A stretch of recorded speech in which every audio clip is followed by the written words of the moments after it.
Welcome to the Smark Foundation podcast. I'm Aaron. This is Adam. Oh, hi, Marks. And we are here to cover the best and worst of AEW for the week.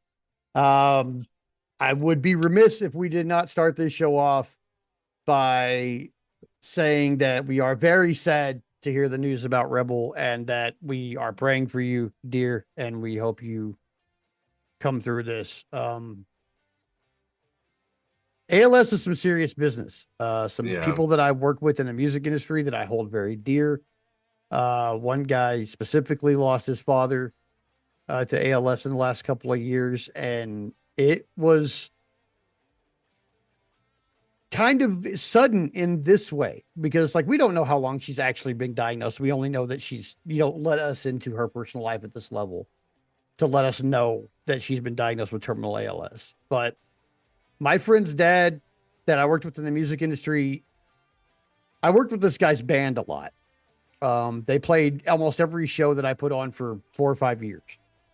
And his dad was a very healthy guy, very full of life, and came to every show we did. And after he was diagnosed, it was very fast that it went from perfectly healthy to he was gone. And so this is like super serious. Yeah. I that's the only way I can put this in frame of reference in my mind is like how quickly this, might occur or what we can figure out. But like it's a shitty situation. Terminal means terminal. And Yeah. Yeah. unfortunately, ALS is one of those things out there right now that are affecting people that we're becoming more aware of, but we don't really know what to do about it. We're pouring money into research with charity things and videos and all that stuff, but like this is one of those things that we're not at a cure. We're not close to a cure. I'm not even positive, in my lack of knowledge, if there's like stable therapies or anything like that. Like I don't know if there's any real treatment for this. And From what little, and it is little, that I understand it, is that it varies. Um, but it's one of those things if you happen, and it is very difficult for this to happen from what I've been led to believe, but if you happen to catch it early, there are things that you can do to slow its progression. It is terminal. They call this terminal ALS because it's in the ending stages more than anything else, because the disease itself will eventually be the cause of a person's death if nothing else, barring injury or other illness, gets there first. yeah, But I think Stephen Hawking, if I'm not mistaken, has it. They caught it early and he's lived like 50 years with it. But, again, he's a scientist who's connected. yeah. And, they caught it very, very, very early.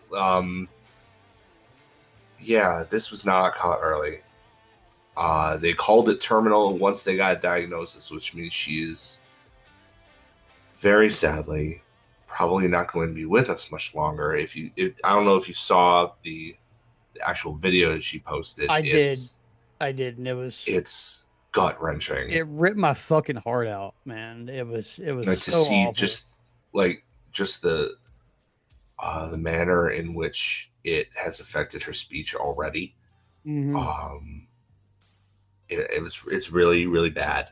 I loved the way that the Blue Sky community has rallied around this with ideas to try and help. I don't know if a GoFundMe has been um, has been created to help her with her cost, her costs or whatever. I don't know what her family situation is. I don't know anything like that, but lots of ideas for how to honor her have been brought up. I particularly like the idea somebody brought up of having a big tournament named after her. You can Yeah. call it. I believe it was our. In fact, I think I It was believe it was Mike, our and he called friend. it the Round Yeah, Rebel tournament, which I thought was yeah, fucking awesome. Like, yeah. You could have. Yeah, the idea would be that it would be like the C2 yeah. for the ladies, Hmm. but it would be in honor of Rebel, and it would be named after her. Yeah. And I think that that's a fantastic idea, and I think that we should do the first one as quickly as possible so that there's more there's a higher chance that Rebel will still be with us by the time the tournament concludes, so that you Yeah. can honor her in that way. Yeah. uh Yeah. I think that I know that we joke a lot about somebody in AEW listening to this podcast. This is probably the most that I've been hopeful that somebody there is, Yeah. so that they can broadcast that idea, or at least a similar idea, to Tony Khan, to honor her in some way, in a fast enough fashion that we might be able to see Rebel see the culmination of it. Yeah. I think that's the best idea that I saw.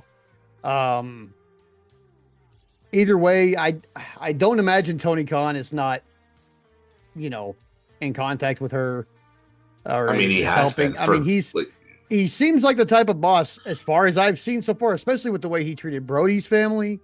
mm, That is like he's helpful and he's not going to leave these people hanging like another company would. And and so has. and has. And so I feel like, you know, he'll do his part. Whatever that may be. But I just like, damn, dude, it seems so sudden because like last year, like there was a health issue and that's why she hadn't been on TV in a long time. And then we came to find out that that was leukemia or something like that. Um, and then to I beat think it was that, lymphoma, was or it? lymphoma, some type of I cancer, I think. believe. Yeah. But to beat that, only to then have this on your plate is so shitty. I just like there are very few people in the wrestling industry that you never hear a bad word about. Rebel's one of those people. She's like Yeah. universally loved. Yeah. And like I guess my only real thought is why does it always happen to like the best people? Like why does shit like this have Why to couldn't this befall happen like the best to people? like Like why couldn't it happen today? mhm. If you know what I'm talking about. Yeah, but As has become the blue sky meme. yeah, but like Rebel, if you manage to hear this, we love you. We hope your journey from here on out is as comfortable as possible. Yeah. Um, to say anything different, I think would be hubris and facetious and all that good stuff. Like, I hope that you're as comfortable as possible and as happy as possible for the remainder of your time with us. Yeah. For the ghost at AEW who listens to our podcast and somehow works on the creative team, get on that tournament. Get on it Please. fucking now. Pretty please.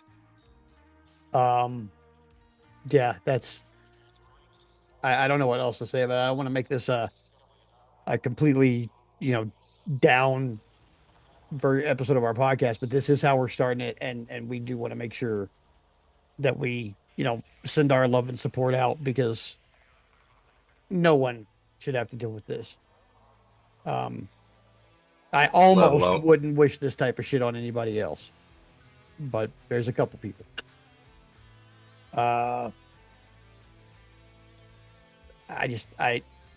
It was so shitty of news, and the video was just so heartbreaking. Yeah. I can only, appreciate what AEW's done so far and hope that they, continue to help bring awareness and that they, do something at least to acknowledge this further. Yeah. Huh. Uh, that being But said, yeah, that is the conclusion of the sad part for now. yeah. Um, Because unfortunately, or fortunately or unfortunately, depending on which direction you look at it, um, that was not the only news, huge news yeah, that affected or will affect AEW. We got to talk about the exciting elephant in the room, and yeah, that is that WWE. We thought the WWE releases were done last week. We yeah. thought we were all. I mean, they always do them in one big thing. We didn't expect any more, but then this week, news came out that Tongaloa, JC Mateo, also known as Jeff Cobb, Mhm. and of all people, the big shocker and the huge names, Kofi Kingston and Xavier Woods, The New Day, all released by WWE. Well, so here's the story with the New Day.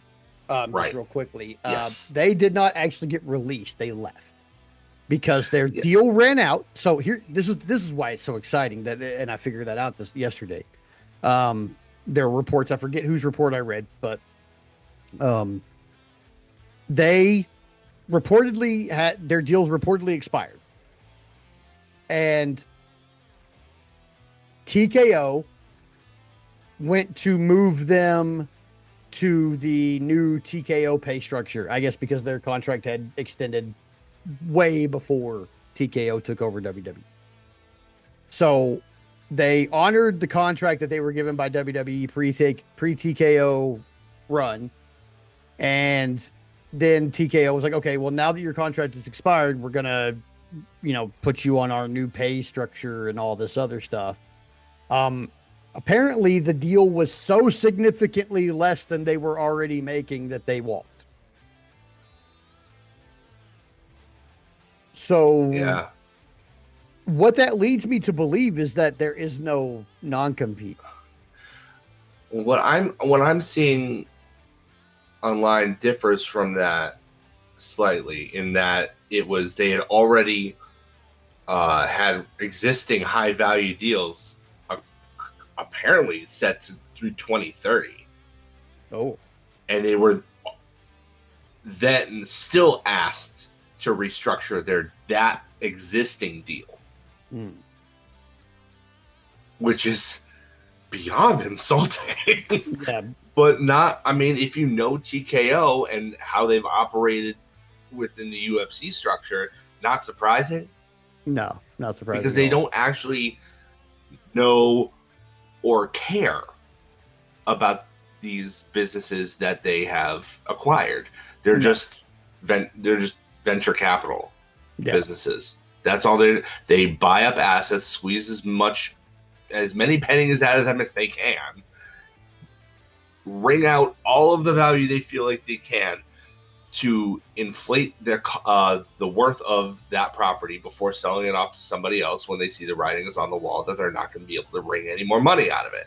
yeah, Now, we've already discussed this. I thought that the buyer was going to be the Saudi government, but now they're selling off all of their sports washing entities. They're yeah, no longer funding Live Golf.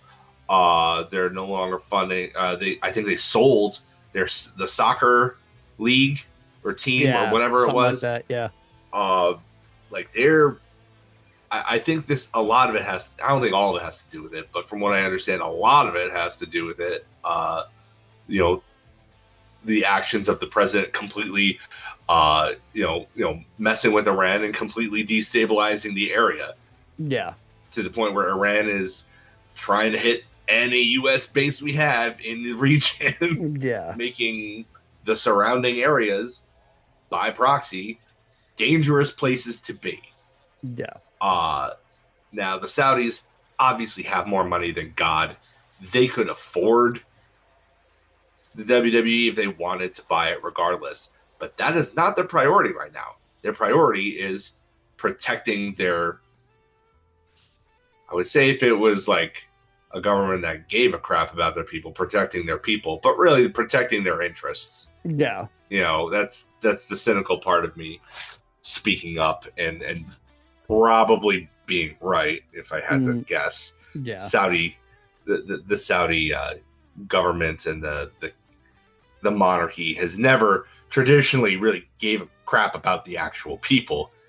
But yeah, their priorities have radically shifted. And especially with the close ties that Trump has to the WWE, I think that sooner rather than later, they're going to be considered persona non grata in the country altogether, let alone a potential buyer. So I don't know who would buy it. I'm kind of hoping it's Tony Khan simply because it'd be funny. Yeah. Although, that does make it a monopoly on the whole thing, and I'm not really down with that either on principle. But point being that this is how TKO does business. They don't see their employees as anything but interchangeable. The only people who might be immune to that are the people at the tippy top. Although, I guess Roman Reigns has been advertised as being on Raw, every Raw through the month of June, and that he's going to be there as an active champion, and they have pulled any mention of his name in advertisements for those June episodes of Raw. Yeah. So, I don't know. I don't know who all's safe with this. I don't know what if Saudi Arabia is going to have anything to do with this, with all this going on, in the Middle East. And this is, I mean, it's likely it could be a forever war. So they may not, be back in that for a while. Who would buy it? I don't know. I also hope Tony Khan, just to, because it would be funny mostly, but also because we would finally get that would be him buying WWE and being able to make that bridge would be the Forbidden Door show we've all always wanted. Mm-hmm. We have always wanted something like this, and there's plenty of those exact same kind of Attitude Era, Nitro Era dream matches between people in AEW and WWE and NJPW and CMLL and AAA, and there's plenty of those. So I mean, I just, off the top of my head, God, I would love if Tony Khan owned AAA so I could have Dorada versus Vikingo. Yeah. Yeah, shit like that. So, I hope all that happens. But as far as the New Day, I would say it's 90% they're going to show up on AEW. I mean, you've got FTR, you've got Dax already putting stuff up on his Instagram saying, with pictures of all five of them, all five teams. Yeah. It's, FTR, the Bucks, Cope and Cage, Motor City Machine Guns, and the New Day. Yeah. You and I were talking about this earlier. Add in the Rascals to that, and you've got a absolute resurgence of the tag team scene. You could even go Attitude Era with it and have them all just swap the titles every 2 weeks. I don't think people would even care. No, as long as the division stayed active. And I get the common complaint with that would be what about all the other tag teams, especially considering that then half of those tag teams would be former WWE tag teams.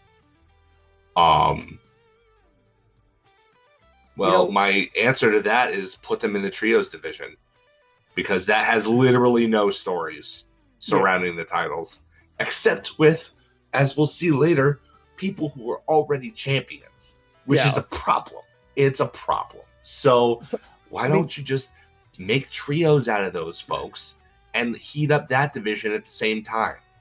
See, for me, problem solved. The people that would say, "Oh, well, half the tag team division would be former WWE tag teams," guys, there are only so many TV-ready wrestlers. Okay, first of all. Second of all, I don't give a shit where somebody worked before. It's where they work now. If I gave a shit where somebody worked before, I would have written the Rascals off before they got to TV. We would have written off Daniel Bryan. We would have written off Jericho. We would have written off a shitload of people that are currently in AEW because they once worked at WWE one time. Yeah. It would, the roster would be unconscionably small if we did that. I mean, think about it. I mean, like Big Bill, fan beloved, over as fuck with the AEW crowd, WWE guy. Chris Jericho, first world champion. Yeah. John Moxley. John Moxley, former Dean Ambrose. Cody Rhodes, EVP. Yeah. Like, it's... I understand the frustration.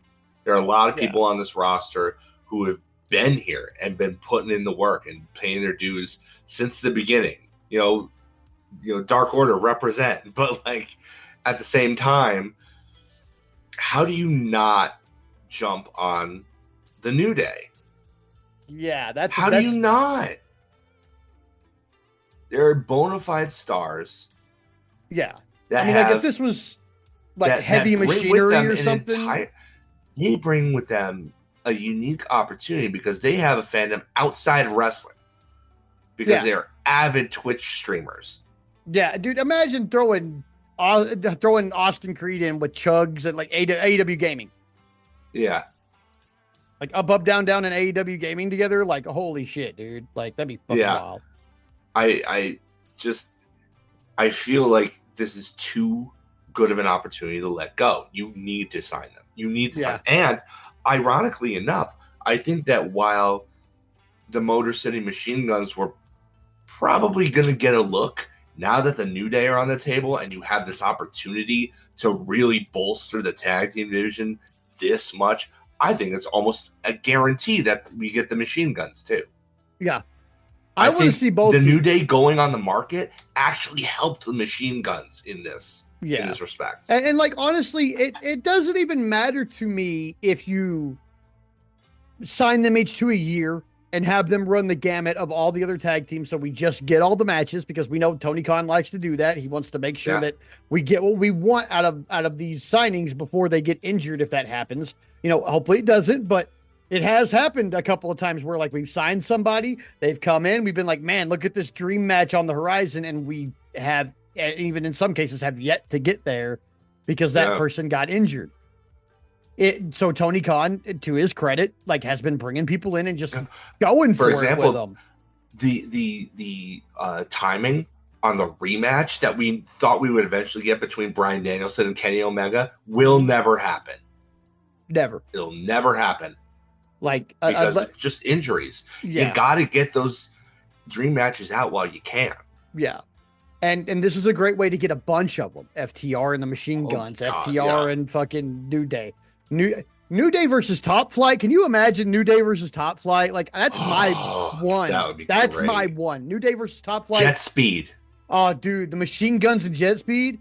Yeah. Like fucking. But see, this is it. Like if there's anybody out there that's hearing these matchups and going, nah, dude, maybe AEW really ain't the place for you. Like, I'm sorry, but like this is a work rate promotion. And if you try to tell me that the New Day in the form of those two guys would not be capable of keeping up with the work rate of the current tag team division, fucking try to piss on somebody else and tell them it's fucking raining. You just don't know ball. Yeah. No. Fact of the matter is, just because those guys are incredibly entertaining from a non-bell to bell perspective doesn't mean they can't hoop. They absolutely can. They can. Both of them. Yeah. Both of them can go. If AEW Kofi Mania was a real thing, damn it. Dude, if AEW had come into existence when Xavier Woods was still in TNA, New Day may have been an AEW thing. Yeah. Because they have the work rate. Both of those guys have an like, I'm sorry, but you want to tell me that Kofi Kingston, little and nimble and fast and aerial as he is, did not carry a couple of Royal Rumbles, the Big Show to maybe the best match he's ever had, and a couple other people as well on the WrestleMania stage? Yeah. Dude, Kofi Kingston had like the longest match against Brock Lesnar at WrestleMania. Like, I don't think anybody else has had his. I think Kofi, like, no, there was one that was really short, but there was one where he, like, I don't took, think he like, faced him at WrestleMania. He got squashed there was somebody, and seconds. I'm pretty sure it was Brock, that he, like, had, like, a 15-minute match with, and nobody was having 15-minute matches with Brock yet, or at the time. You know, it was like That suplex, might have matches been. over. Was that the Beast in the East special? Maybe. Maybe it Because was. I think that was the match that Brock had there.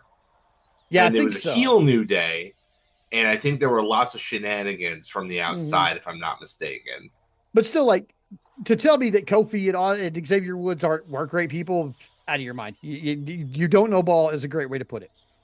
So Yeah. yeah, those guys, they have a spot in AEW. They have a place. There's Yeah. definitely a way they can be used. If your argument is that other tag teams will take a back seat, tell me which ones haven't already. Mm. Tell me which tag team that these guys would be facing and would be in major storylines with on TV has not already taken a back seat. Because if we look at it, like, right now, and I was going to talk about this a little bit later, but this is a great way to get into it. Right now, even Jet Speed has taken a back seat as a tag team because Kevin Knight's the TNT fucking champion. And Yeah. we pretty much have not seen the Jet, or we not have not seen Speedball since he won the TNT championship. Like, Yeah. we even if we have seen him, it hasn't been like, I don't think he's wrestled since Kevin Knight won the TNT championship. I'm Yeah. not It's been 100% 3 sure weeks about now. that. Yeah, but it's been like 2 or 3 weeks since we saw Speedball at all. And that makes me think, like, is he maybe the the upcoming solid storyline challenger for Kevin Knight that we're going to get? Because none of these people that Kevin Knight's been facing week to week are like a solid long-term storyline. No, Yeah. we're treading water until we can get the stuff with MJF Mm-hmm. over with and get him back in the title picture. Probably a double or nothing. Yeah. So, But I mean, Kevin Knight's facing Darby. That's not like this week. That's not going to be a long-term thing. no, because You he's not know? going to win the belt. Yeah. And Darby's So, going to retain. yeah. So, I mean, I don't know. I still feel like Kevin Knight is on this cockiness upswing. So Yeah. I see maybe a heel turn coming, and I see maybe Speedball's the guy that comes out and is the facing him for the TNT title, at least in the interim, while Kyle Fletcher is not with us.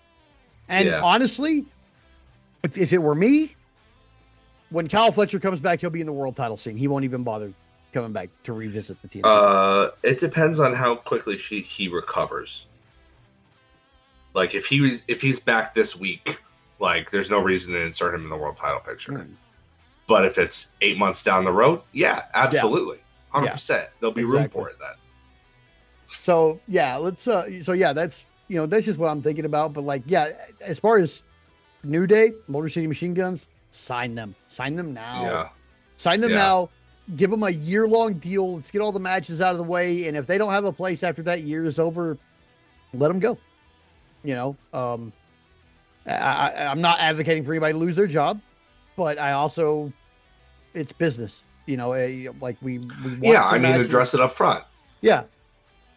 Yeah, just address it up front. Like you we got a year. If it works out after that year, cool. It works out. If it doesn't, it doesn't, and that's cool too. Because neither of these tag teams are going to be short on contract offers sitting on their desk. They probably have a bunch already, both of them. Yeah. So, I mean, from what I understand, the deal that they had in place was 7 figures yeah, for each of them. yeah, So, I mean, I don't think the money that they're looking for, since they turned down less money, mm-hmm. I don't think the money they're looking for is going to be. I think Tony's the only guy on the market who can give them the money they're looking for. Let's just say that. yeah, yeah. So, and I mean, theoretically, they could retire. Both teams probably. Yeah. Both teams probably are set up from this from their WWE runs. One They of them don't seem foolish with their money. Yeah, neither way. So, and if Saban and Shelley don't get signed anywhere, they've got wrestling schools and other shit that they're already doing. Like they're helping to ensure the future of the Honestly, business. they would probably take, even if they don't want to wrestle, they would probably take agent jobs in AEW. Yeah, I because can see them doing they're that. friends with the Bucks. Like, Yeah. So yeah, I mean, I could see, but yeah, sign them both. Just do it. Like, I yeah, don't. I'm not with the naysayers who were like, "Oh, what about this or what about that?" No, no, if we'll no. find just put those other, like I said, put those other teams in the trios division Yeah, but the other teams and in trios actually do division, something with trios, yeah, and they can win belts there. They yeah, can do programs there because the trios belts have been, for a long, long time have been kind of aimless when it comes to stories. They've yeah, been a title that people vie for, that you put three randos together and you just have a champion face off against random challengers until they lose to one of them and then they face random challengers without stories generally, yeah. or at the very least very simple, stories with not a whole lot of investment in it. You know, having having this influx of these influential tag teams could be the story of the trios division itself. Well, Yeah. look at this. Tony Khan wants to spend all his, even make it about Tony for at least a couple of the heel teams. You'd be like, oh, Tony wants to spend all this time on, focusing on these brand new shiny toys he got.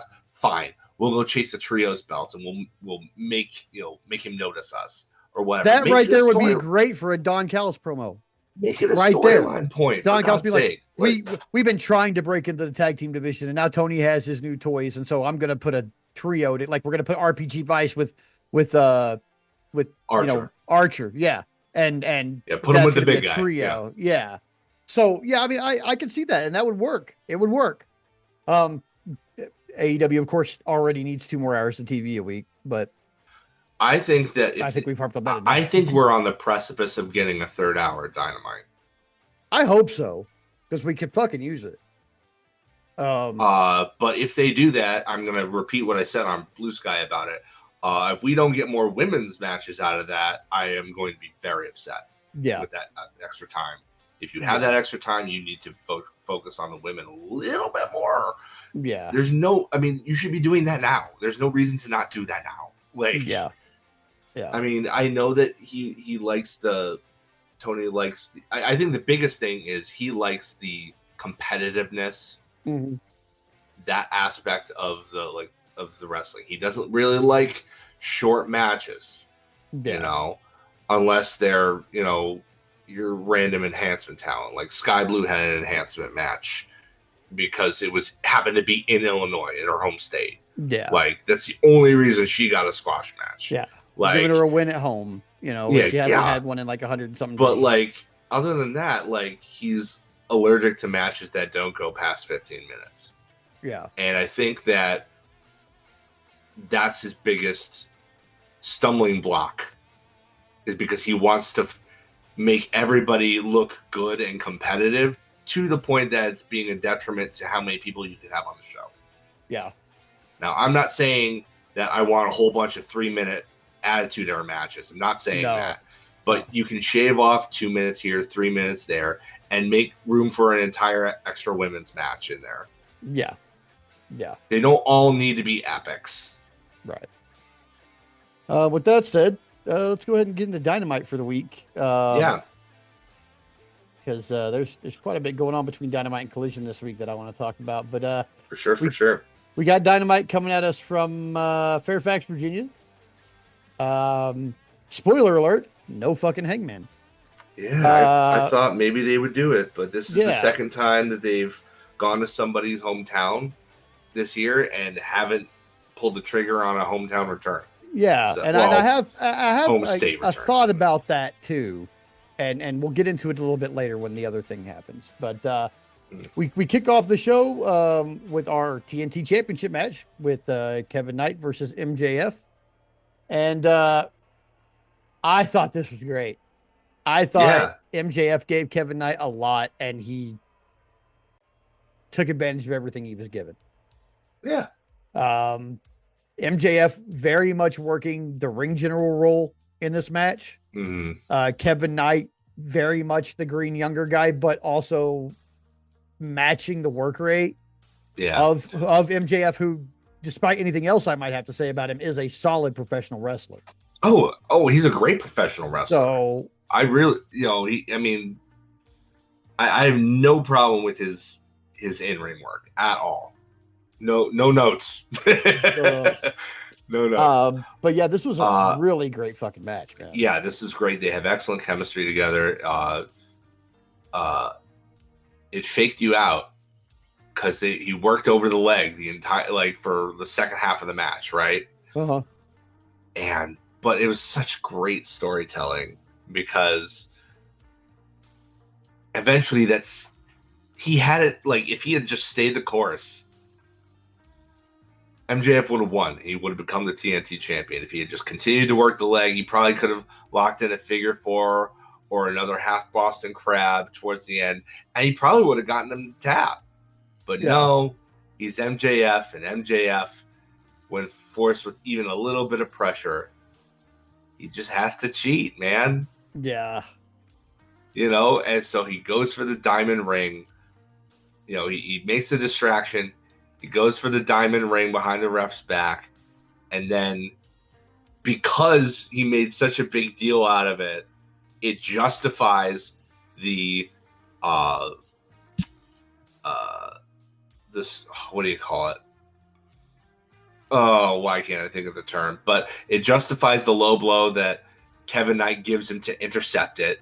Yeah. And he rolls him up in a small, or no, he doesn't roll him in a small package. Yeah, it's a small package. Is it a small package? Yeah, it was a small package. For the win. Yeah, for the win. Yeah, he low blowed him, rolled him up in the small package, just like Darby did. Except for the no headlock takeover, like he did everything else. Yeah. And the preemptive strike was preemptive strike. Was the phrase I was looking for. He cuts him off at the pass because it's coming.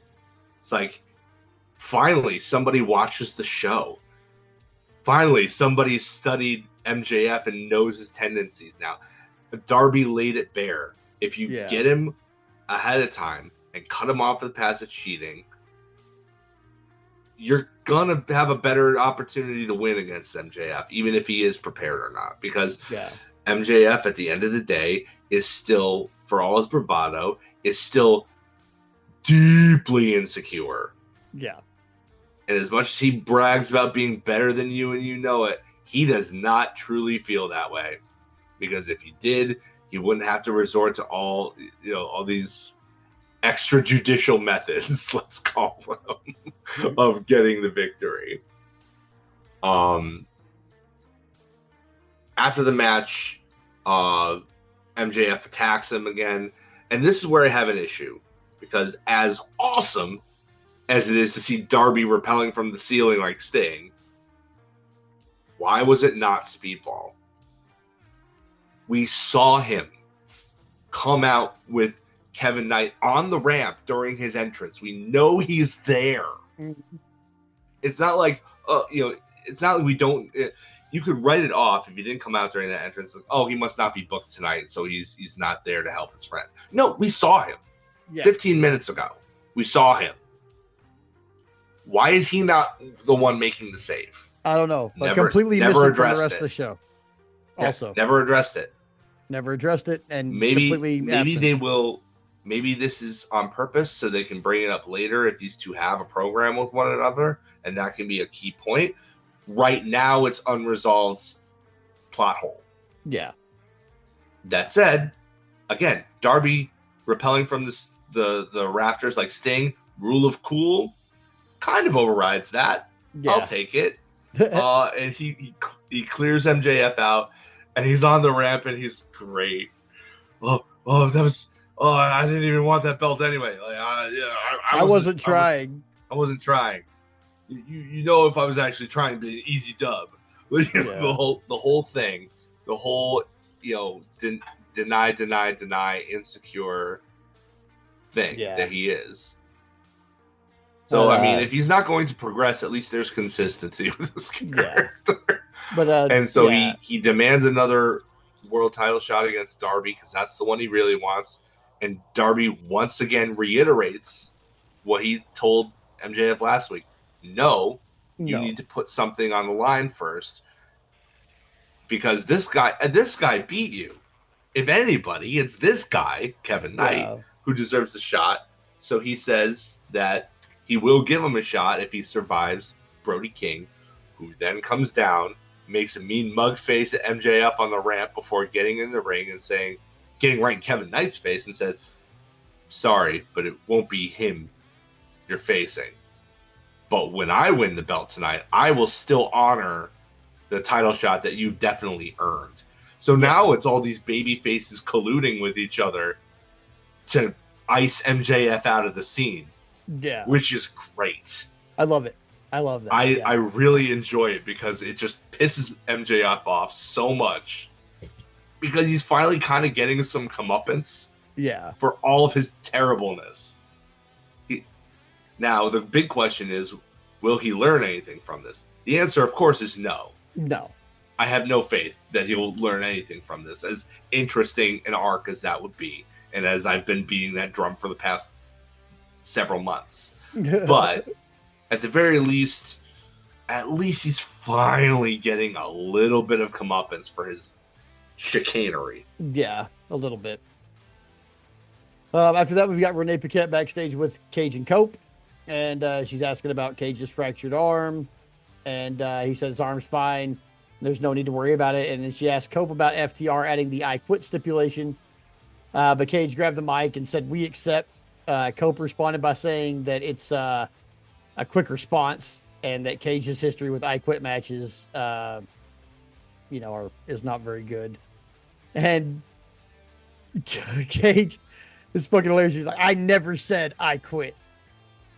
And then he walks away. And Cope's was like, yeah, he did. He totally did. But he's not gonna this time. After that, we've got a ladies match with our Brawling Birds, Hayter and Alex Windsor against Emily J and Jordan Blade. And I think I hear a strange sound emanating from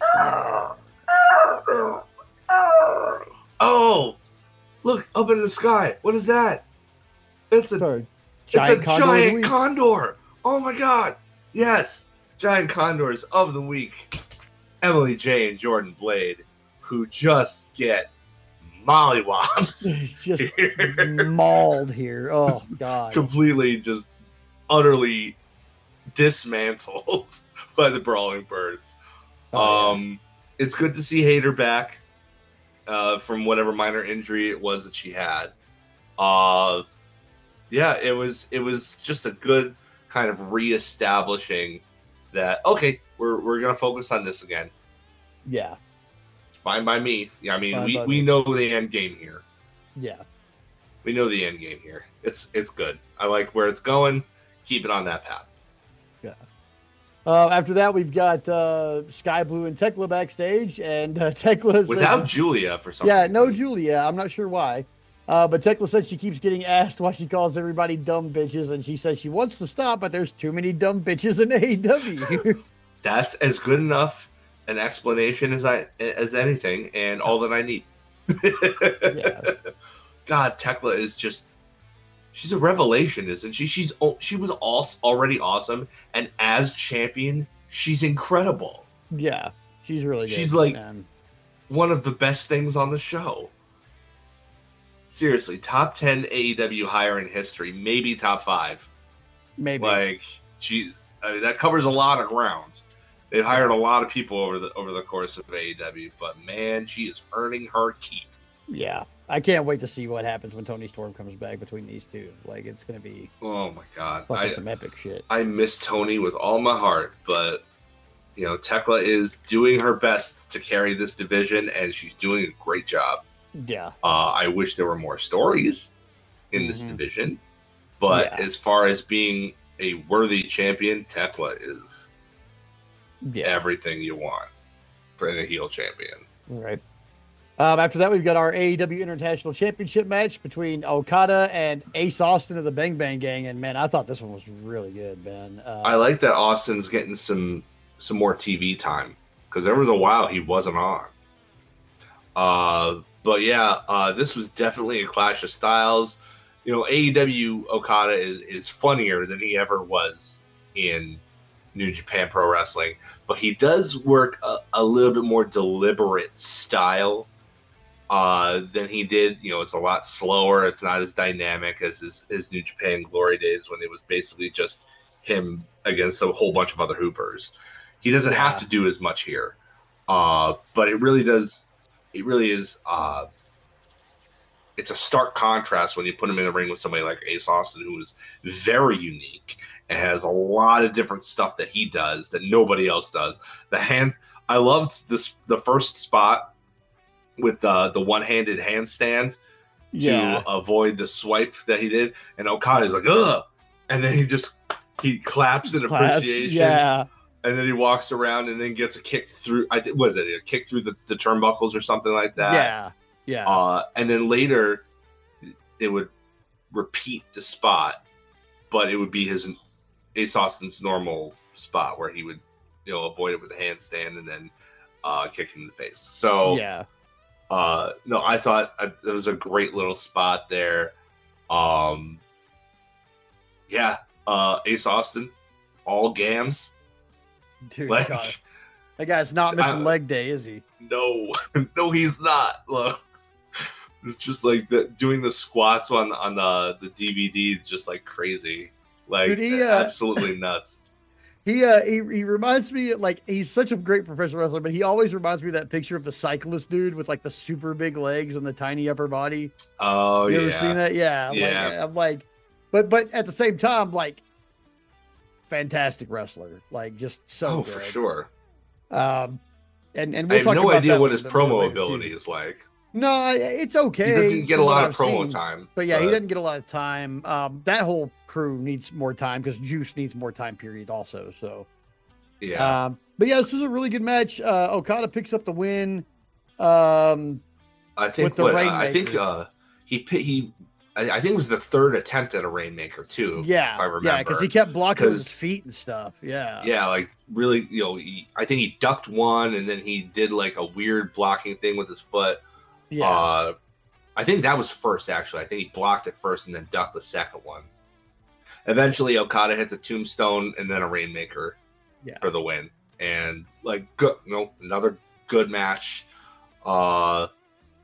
International Championship stays with Okada. It's weird to think that Okada was brought in 2 years ago.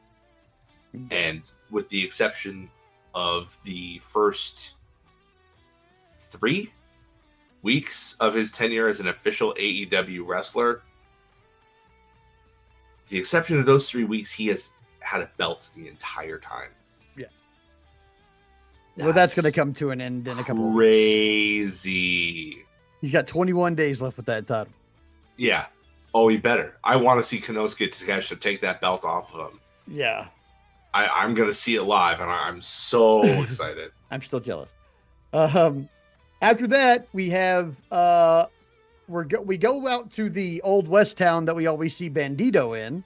Yeah, I immediately thought this was another Bandito. They did such a smart thing because the week before they had a Bandito promo using this. Yeah. So they're like, oh, okay, this is they're reheating him to reintroduce him to the roster again. Mm-hmm. And all these people are getting thrown out and bloodied up, and it ends up being Swerve. So when they pulled this, I thought, oh, it's another Bandito promo. Only sorta. Yeah. So a lot of people, there are people getting thrown out of the window of the saloon and all this. They're all bloody and beat up. And we see a pair of cowboy boots, which you could assume is Bandito at first, until it pans up and we see that it's Swerve and Nana. And they pull out a Bandito poster and set it on fire. And I'm like, okay, cool, Swerve sighting. Even cooler, sure.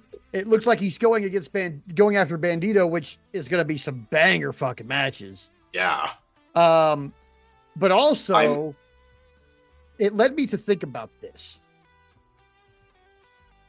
Last week, we were supposed to see, we thought we were going to see Swerve because we were in like Seattle. Yeah. And we didn't see him. Nope. And then he shows up in a vignette this week in Virginia. This week in Virginia, we thought we were going to see Hangman. So, does Hangman show up this week on Dynamite? Or Where they're in Is he Miami, gonna, right? yeah, or is he gonna? Do you think he might show up maybe at Double or Nothing? Because it's got to be soon. You think? Like Yeah, I the mean, longer they go, the longer they go, the more it feeds my theory that he is going to actually have died after that match with MJF to clear out the stipulation. Because the longer the longer he recovers from this match, the yeah, worse it makes me think the match treated him. And so yeah. the longer they go on with this, the more I'm like, he flatlined after that match, and he's just not coming back because he's recovering. I don't know if they'd cross that line. That's bordering. That's a line that's really close to the border of good taste. I think that would leave. I think it would leave a bad taste in a lot of people's mouths. I trust Um, AEW to be able to do this in a way that makes it, because I mean we have done the they're damn near dead and we're bringing them back to life thing twice now with Osprey and Luchasaurus. yeah, but I mean that was metaphorically. It was very clear that it was metaphorically because it was in a cinematic I mean, thing. I imagine this would be a cinematic thing if like where we show Hangman getting wheeled into the hospital after the match. See, the He problem is flatlines that in there and yeah. then comes back to life. See, the problem with that is with Luchasaurus and with Osprey, nobody believed in storyline that they had died. It was never mentioned on commentary. They never treated it that way. It was just treated as a reintroduction of those people. Hmm. This would be a step further than that, where they would accept it as canon. I I look at this as fiction, you know, Hmm. and I could see, and ultimately, I hate the stipulation that he can't challenge for it ever again because of his own stupidity. I hate it. I absolutely hate it, and I am willing to disregard to accept that that storyline. He flatlined. Okay, fine. Then there we go. That's fine. I'm okay with that. I don't know if the fan base broadly would accept that because there are a lot, especially since there are a lot of children that come and are Hanger fans, and it's just like, you died? Like, oof. Who wants to answer those questions? You know what I The mean? parents, Like, the I parents are mean, gonna have to answer those they don't questions. want to. No, I asked who wants to. Oh no, nobody. But at the same Nobody time, I mean, wants to. like, how else do we get rid of the stipulation? Because it's got to be I gotten rid think of I at have an some point. idea. I mean, it's not my idea. I'm not taking credit for it. I saw it on Blue Sky. But what if the thing that MJF has to give up is the stipulation that he's holding Hangman 2? I mean, maybe. I would accept that readily because Yeah. that would so cheese off MJF. Yeah. Especially if after that and he relinquishes it, then Hanger comes in and costs him the match against Darby, and he wastes his shot and and in the process of wasting his title shot, still Hangman is free to go. Like, Yeah. I don't see that happening. I can see half of those things happening. I don't see Hangman screwing him over. I see MJF winning the belt back from Darby at No. Double or Nothing. But I could see him letting go of the stipulation to get that match. No. I could see that. But yeah, I don't understand why Swerve is targeting Bandito if his new goal, his new stated goal was quest for power, unless he was chasing Bandito's Ring of Honor World Title. Yeah, but I don't don't know. really see that though. I don't see that either. Yeah. So I don't know. We'll see where this goes, but I'm interested in it just for the Oh yeah, I mean the prospect of match the is gonna matches. Yeah, slap. they're gonna slap, dude. Yeah. After that, we go back to a dark room in the dungeon of the AEW arena, and It's a Death Riders training session, and Will Ospreay shows up. Yeah. Um, honestly, all I took away from this was that Pac isn't ticklish. But he hates people who attempt. Yeah, he hates that. Yeah, He is not the Pillsbury he looked Doughboy. like he was going to kill John Moxley for a second there. I was like, dude, don't do that to Yeah. him. Maybe not that So guy. yeah, basically, Will comes and he shows up, and Moxley goes into an excellent explanation about what they do there. You guys strip away, everything that you feel from me about us. Get rid of your gut instincts, get rid of your misgivings in your brain, get your misgivings in your heart. We have to start from the ground up, and I'll make you the greatest weapon this industry's ever seen. Um, yeah, I really enjoyed what Mox was doing here. Um, you know, this was a really good promo. Like Mox is good at promos. Yeah, I just think that sometimes nobody his stories nobody get has his delivery. no, nobody has He's his delivery. very unique. But this is one of the few times that like the last year or two that I am actually super interested in what's happening with John Mox. Um, like when he was champion, I was really over the Death Rider thing. I Yeah, think now with Don Callis being the more, overarching like abjectly big villain, villainous. yeah, Yeah. and Death Riders just being what they were originally, which is just a group of dudes who are serious about their business. Um, I like it better Well, this way. it's weird because they're all still heels. Mhm. Clearly, the way they continue to wrestle, they get it. They interfere in each other's matches. They take shortcuts. They are overly violent. Um, they're still heels, but Moxley has just re-ingratiated himself to fans. Is all. Yeah. It's like it's not that he did anything particularly heroic, except in the C2, he just had two incredible gutsy performances, and that was all that it took to win the crowd back. But it's this weird dynamic. Like I'm absolutely willing to see where it goes, but I fear that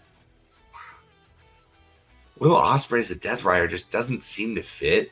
No, that part doesn't fit. Like it doesn't seem to fit stylistic. I mean, you can say stylistically, but Pac is a member. Uh, but even like thematically, like, and I'm worried that this is setting up a long-term storyline that wouldn't allow him to actually win the world title in Wembley, which is what everybody thought and what I think what everybody wants. Yeah. Like, I understand that he needs to do something in the meantime and have focus in the meantime, and I'm all for that. But like, unless this is a fox in the henhouse situation where he, in order to finally get his ultimate revenge on Moxley, who has seriously wronged him and then gaslit him about it, Yeah. which are, despite the crowd's feelings towards Moxley at the current moment, villainous actions, Mm-hmm. which would make Ospreay in the right to get his in return, Yeah. at least according to the simple morals of professional wrestling. Unless this is a fox in the henhouse situation where he infiltrates them and then uses that to get to Mox and then break him apart from the inside, so to speak, and Yeah. finally get one up on him. You could point to Daniel Bryan and the Wyatt family as kind of an example of that. Even though that one was forced by the fans Yeah. more than any, and CM Punk's departure more than anything. Unless there's doing something like that, I don't. Like I said, I'm willing to see where it goes, but I'm kind of nervous and anxious that Yeah. wherever it goes, if that's not the plan, is going to lead to yet another year of him not being crowned in Wembley. And I'm just like, you've had him for 2 years. When are you going to do it? Pull the Right. trigger already. Yeah. Yeah. Like, I'm kind of there with that too. you know, Um, so I luckily we have a bunch of performers who are incredible yeah. that are going to at least make it worth watching and Yeah. make it interesting to watch. But I have the cynical fear that it's going to just interrupt with what I think we all wanted to happen Yeah. Yeah. and what makes the most sense to happen now that they're back in Wembley. Yeah.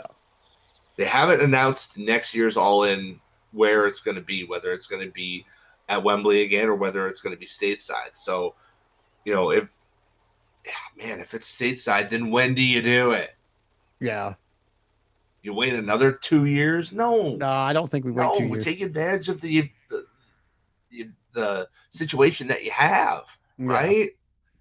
Yeah. I think And we, normally TK has been very good about doing that. So, like, why aren't you I don't know. teasing me with something else I here? feel like this is going to lead to it somehow. I feel like maybe the world champion that he wins the belt from is somebody that's supported by the Don Callis family, and maybe he sees the Death Riders as a foil. Like Maybe, they're going to help train me um, to be a world champion, and then they're going to keep the other assholes off me while I win the world championship. or depending on when they situate the finals, they might have time to turn him into that weapon. He wins the Owen, and then Mox is like, okay, you owe me. Now I want you to give me your world title shot. Hell no, I I made hate you that. into I hate this. that angle so much. No matter when I they hate how it, they do, I hate it. but at the very least, it would almost guarantee Osprey gets his win back. Yeah. Well, I don't know. There's a lot to this, and And it I'm kind of would anxious to see where it reestablish goes. Moxley as, like, I mean, people are just waving off the fact that, because they don't remember. It's like, yeah, he was personally responsible for this, and he can say that it wasn't personal all he wants, but this is the only time that he personally Pillmanized somebody and not had Claudio do it for him. How is that not personal? He can claim it's not all he wants, but No, it's it clearly personal. is. Yeah. And now he's been gaslighting Osprey and the fans for a month and a half over it. Yeah. Yeah. I So I mean, don't know, man. that has to be answered for. Yeah. But I'm So imagining if we're this going is to the get way to the get answer. there, I'm okay with that. I just don't know what it's going to end up looking like with the way it's going right now. It's It'll probably be no, different than something different than either you or I have thought of. yeah. We're still at the beginning of it though, so we'll see how it turns out. Yeah, yeah, I'm Um, willing to let it play out, just nervously. So yeah. Now, prior to our next match, our World Tag Team Champions show up with Stokely and come down to the commentary desk, where Stoke gets on the commentary, which I hate. Um, and that leads us to our next match, which is Christian Cage and Copeland against RPG Vice, which we've built up for the last couple of weeks. As you know, Christian and Cope have been, they've been attacking RPG Vice pretty much at every chance they get, and vice versa. Even though those guys really aren't involved in this, I still don't know why they were in FTR's locker room. I don't think it was ever answered really. Nah. But they have a nice little tag match here. Honestly, I liked it for one simple fact. RPG Vice actually, for the first time since they got put back together, actually looked like a competent tag team. Yeah, they were really wrestling They well. were booked to actually wrestle. Yeah, they were wrestling well. It was a good match. I thought there was the conglomeration that showed up halfway through in the stands. Like, that was cool. That was there funny. was a lot of shenanigans in that first half, and I was like, this might be better without the shenanigans. Because I just kind of want to see these two teams wrestle. And then the conglomeration showed up and chased off FTR. So that's kind of where I got what I wanted, and I was like, okay, but after that, we had, half a good tag match. It was pretty good. I didn't hate it. The RPG Vice looked like a competent tag team. Cope and Cage, did their thing. Cage still, or Copeland still laying out really good spears. Um, but let's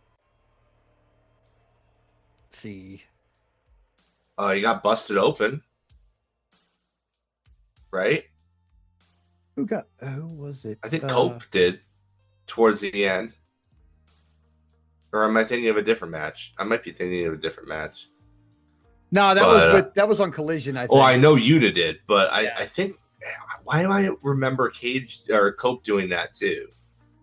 That was last week or a week before. Oh no, that was against FTR, wasn't it? Yeah, he took that belt to the face, and it was like immediate. I liked that match. What can I say? It's yeah, still it was popping up in my brain. Right. It's just intermingling with my sleep deprived dad brain. Yeah. In my memory. So Cope and Cage get the win with the spear, and then Cage grabs a chair and grab the crossbar, and that it gives it to Cope, who put a cross face on Beretta with the crossbar and got him to say, "I quit." Yeah. And then Cage called him a little bitch. Yeah.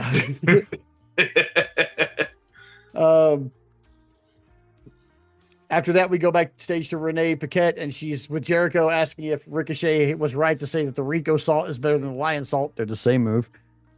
It's such a lame question. Yeah. It was clearly just to set up the attack. I mean, and at least it gave us our weekly guy who gets beat up by the Demand every week he shows up segment. Keeps that going, keeps the that consistency. I'm okay with it. Yeah. But they beat up Jericho. He tells them eat shit, bald. And then they continue beating up, and Ricochet looks at the raised structure and then jumps off it for a Rico salt, but lands on his feet and tells Jericho he's not worth it. Yeah. Which kick the puppy. After that leads us to our AEW Women's World Tag Team Championship match between Divine Dominion and Sheeta and Stat. This was interesting. Yeah. The first third of the match was, I feel like there were a lot of miscommunications, specifically between Lena Cross and Sheeta. Yeah. But once they got to like the storyline part of it, things really kicked into gear. Like part of me expected Sheeta to turn on Stat, but they did it kind of halfway where she suplexed Stat into Lena Cross, or I think it was Megan Bain, who was in the corner. Yeah. But that wasn't the surprising part. The surprising part was the kick beforehand. Yeah. Like, and you know me, I love those little moments that because they reveal so much when they're placed correctly. It's like it was really early in the match, and she kicks her. And with Megan Bain slumped in the corner, and then she's turning on her, and no, she just suplexed her. Like, that was weird that she kicked her beforehand, though, right? Like, yeah, a little bit. Like, are they on the same page, or they're not? And the match just kept going. Yeah, as if nothing had happened. Almost like Stat was still kind of like side eyeing her. Yeah, justifiably so. But like, it was just like, ooh.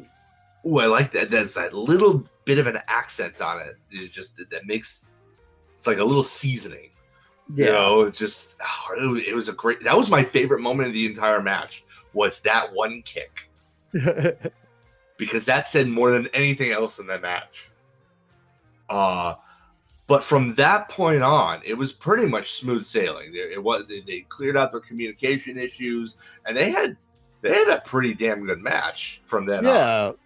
It was a pretty good match towards the end of it, especially. But Divine Dominion plant Sheeta, and Cross gets the pin for a successful defense. We kind of get more of an answer of what's about to go down for this on Collision.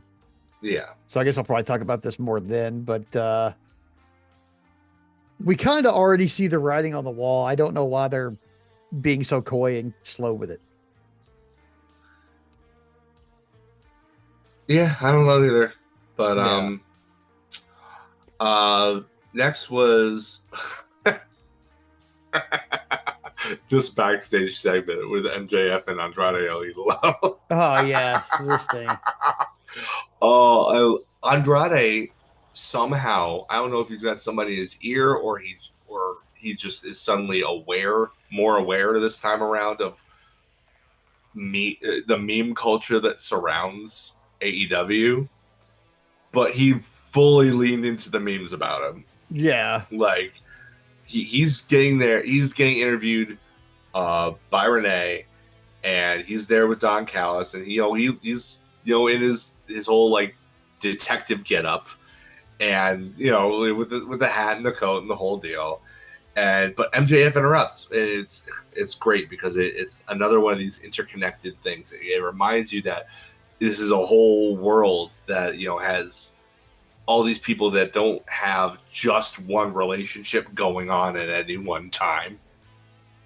Like WWE, for example, they simplify it. If you're in a program with somebody and you have a relationship with somebody else, that is completely tangential, and we only bring it up if it's going to impact the storyline that you have with the person you're feuding with. Whereas this is just like it feels far more interconnected. So MJF interrupts, and he's like, ugh, you've ruined this company. You realize that because you lost to Darby, which meant he faced me, and he cheated me out of it, and he never would have been put in that position if you hadn't lost him in the first place. And Idolo asks, how you know? How you know? How you know? Which echoes on purpose an interview he had in like 2021 or whatever, when his English wasn't as good as it is now. And I think it was a legitimate stumble, and he forgot what he was going to say in English. And so he just bridged the gap and said, okay, how do you know? To an obvious question. Like he was pointing out something that was very clearly stated, and he's like, okay, well, how do you know? Like it's just complete gaslighting. It was like Shaggy, it wasn't me. It was like deny. But I think that went viral because it was a legit mistake. It was a miscommunication. The language barrier was there. This was on purpose because it's not only repeated the one time, but every time MJF answers the question, how you know, he keeps answering, oh, how you know? How you know? Over and over again, just to piss him off. Andrade in this run is absolutely glorious. Yeah, both I love in it. ring and even now on the mic. They found the sauce with him. They found the sauce with him. You are not going to be able to run the rest of the year with him as a heel. It's just not going to work. No. Eventually, the fans are going to revolt and demand that he turn face. Yeah. It's going to happen by the end of the year. The only thing I want them to do with Andrade that they're not already doing is give him a tablespoon of saltpeter before pay-per-views. Oh, yeah. Yeah. Yes. Yes. Saltpeter. Something to keep somebody from losing an eye. My musical theater fans that are, I know of at least one. Elise will get that one. It's like all we need to do is keep somebody from losing an eye, and he's golden. Okay, yeah, or at the very least, like get tighter shorts. Yeah, like something because it's the looseness of it. It's like that's what's disconcerting about it, because it feels like it could pop out. But if they were tighter trunks, you'd still see it, and that'd be uncomfortable. But at least you don't get the idea that a wardrobe malfunction could happen. Right, exactly. It's like, I don't want to see that. Like, don't get me wrong. I understand that this company is clearly for the LGBTQIA plus community and caters to them in several ways. You can see it on Blue Sky. They are horny as hell. More power to you. By all means, this is a gay thing. This is a very gay thing that we're all into. And I say that as somebody who is very, very, very low on the Kinsey scale. But, like, I don't want to see that. Furthermore, I don't want to see them get slapped with an FCC fine and being taken Right. off the air for indecency. So Right. please, for all of our sakes, and for the sake of the company, Andrade, I love you. I really, really do. Please get tighter trunks. Put the monster away, Pip. Or at the very least, like, just do some meditation beforehand or something, bro. Something. Keep it. Keep that thing in check. Yeah. We don't need a John Cena Trish Stratus situation. Okay. Nobody really want. You may think you want it. You don't want that. You don't want it. It's a bad look for the company. So keep it in check, guy.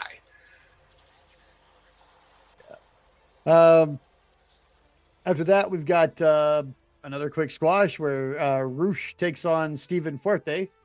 Yes. He goes for a handshake and gets the piss beat out of him for it. Yeah. Roosh might have shaken your hand if he was still a Ring of Honor champion because he would be bound by the rules. This is not Ring of Honor Roosh. Nope. Nope. This is kick you in the face, Roosh.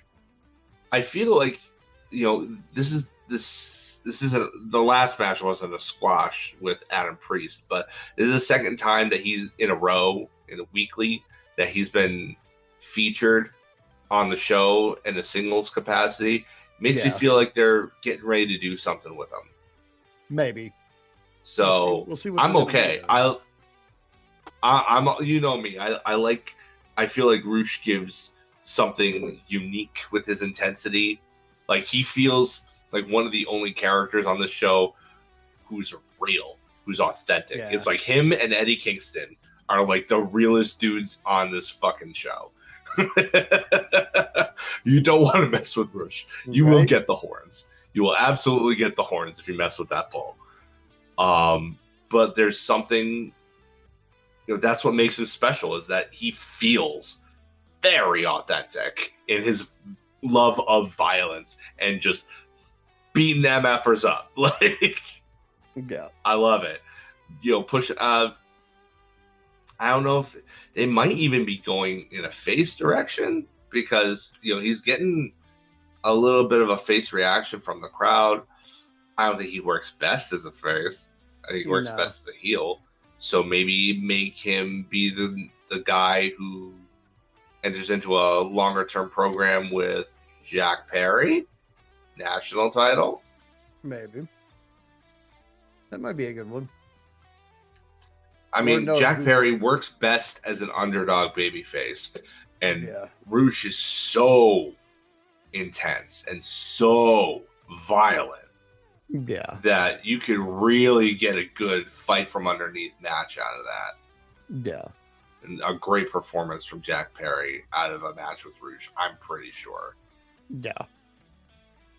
After that, we've got Renee Paquette backstage with the Ops, and Joe says they intend to reassert their dominance, and he plans to do it with Shibata, and Bowens and Hook, and kind of goes over all their positives. But he then addresses Will Ospreay, and he says that he's got Stockholm syndrome with the Death Riders. Didn't see this coming either. Yeah. I said saved him from the Death Riders before, and that if he's looking for a team, he's got a spot waiting for him in the Ops. Yeah. Now, but they're kind of heel now, so I don't know. Yeah, this is probably leading to an Anarchy in the Arena match. Will has to choose his team, maybe? It's like maybe like custody of Will Ospreay on a pole match. Like, is he the new Dominic Mysterio? Maybe, but as an 8-year-old, I guess. The thing about the Ops is that they only have 4 guys. So which 4 guys do you choose from the Death Riders? Or do you add a 5th? Like, I don't see Ospreay. I don't see him joining the Ops. No. So he wouldn't be the fifth guy to face the 5 Death Riders. But I also don't see. But if he were to join the Death Rider team, that would make it if 4-on-4 at best and 6-on-4 in reality, because there's no rules or energy in the arena match. Yeah. So you would need to even up the ops' numbers. So who do you put in that spot? Good question. Hopefully not Max Caster. No, I don't think they're gonna. I Um, don't think they're gonna revisit that. Yeah, I don't know who we put in there. I'm kind of interested to see where this goes. Yeah. So it's kind of an interesting. Yeah, team I to did not start. call the ops, showing interest in Will Ospreay. Yeah, all. I didn't either. After that, we got Stoke with FTR backstage, and they said they just left Tony Khan's office, and that next week Orange Cassidy and Dax Harwood are going to go 1-on-1, and if Orange wins, him and any member of the conglomeration can challenge for the tag team championships. And if Harwood wins, FTR gets a shot at the trios titles with Ciampa, who comes out and picks popcorn out of Stokely's beard and eats it. Yeah, that's weird. He knows this audience. He's already he already knows what this audience wants. Yeah. But then after that, we've got our main event, our AEW World Championship match between Darby Allin and Brody King. And Darby Allin is built to be beaten on. Yeah. Like, good God. Like, this was like, I knew that Darby was going to win, but I knew that this was just going to be so freaking gnarly. And it was everything I thought it would be. Oof. The whole thing, the best bit of the match was in the latter third, where they crash into the cameraman, right? Yeah. But it's still like one continuous shot. They don't ever leave that guy's point of view. So we see them get up, and we see Brody set Darby up in the chair on the outside of the barricade, and then only when that's set up do they change the camera view. And I appreciate the Wrestle Talk guys pointing this out. I was watching their podcast on YouTube, and they pointed this out. It was only when they had set up that did they go to the wide shot to see the whole sequence of Brody running all that length, Darby getting out of the way, and do probably the cleanest barricade breakthrough I've ever seen as he cannonballs right into it. It was pretty nice, yeah. And then after that, Darby does a sunset power bomb of him, that's right, because he had in with that continuous camera shot, Brody had tried to drag him away. Yeah. And Darby, in so doing, ripped up the mats from the concrete. Yeah. But then he put him over there. And then Darby sets him up with a sunset powerbomb onto the concrete.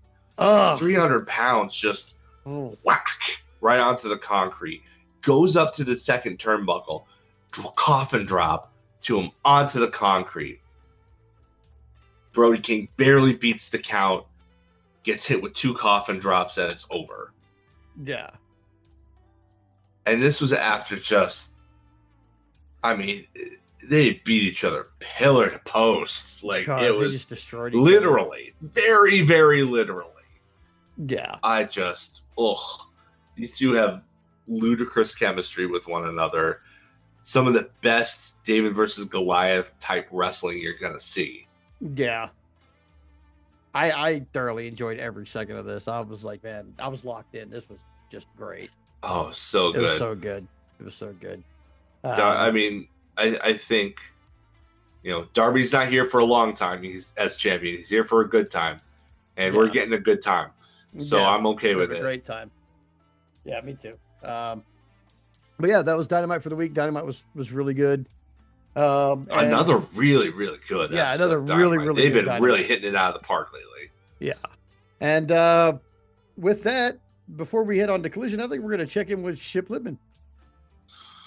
Oh, our shit lemon this week is Jessie Blue AZ.bsky.social. She, as of this recording, 13 hours ago, decided that she was going to make herself the main character of Blue Sky.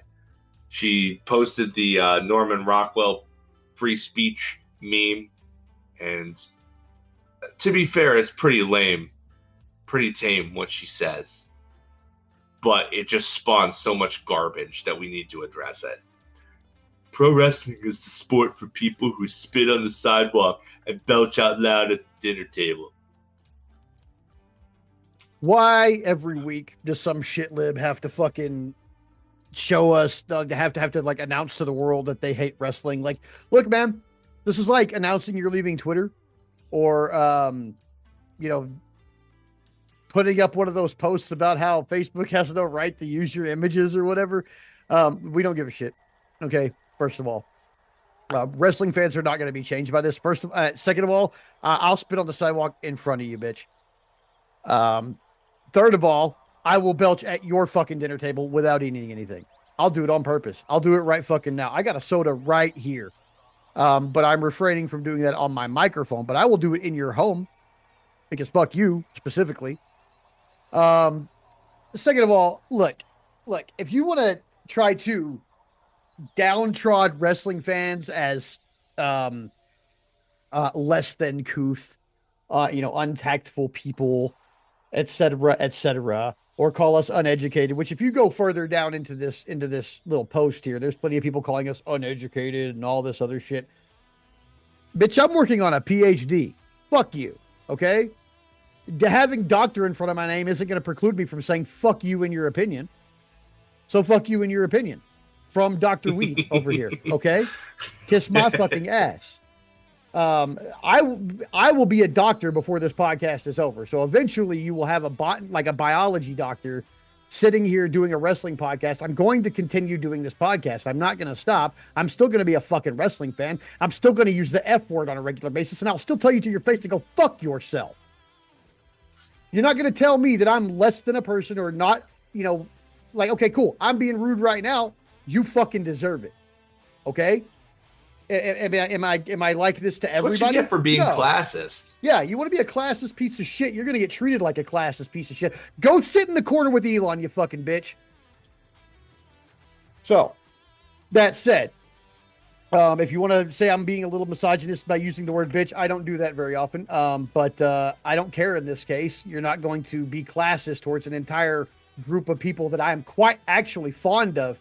And since most of them, especially on Blue Sky, are not into the mode of being an asshole, hi, I'm their asshole. Fuck you.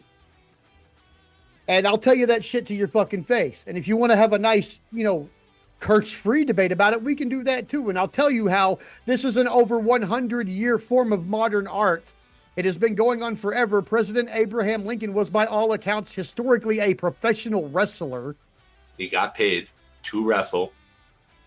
So it's been going on at least since the 1860s. That makes it something like 160 or 180 years old now. And it's not stopping anytime soon. It's one of the biggest forms of entertainment business on the fucking planet. Most concert producers, even Live Nation and people like that, wish they could pull WWE style numbers 3 times a week, every fucking week. Like, they wish.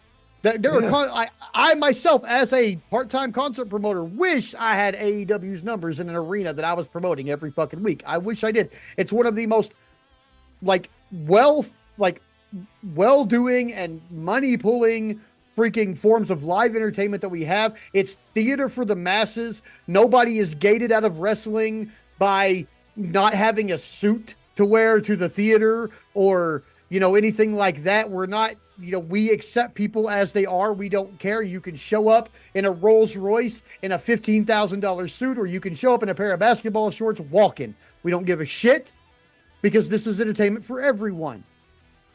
Yeah. If you want to pretend that we're lesser than because we watch wrestling, look around you at this world and tell us why we don't need a distraction and why this one in particular is bad.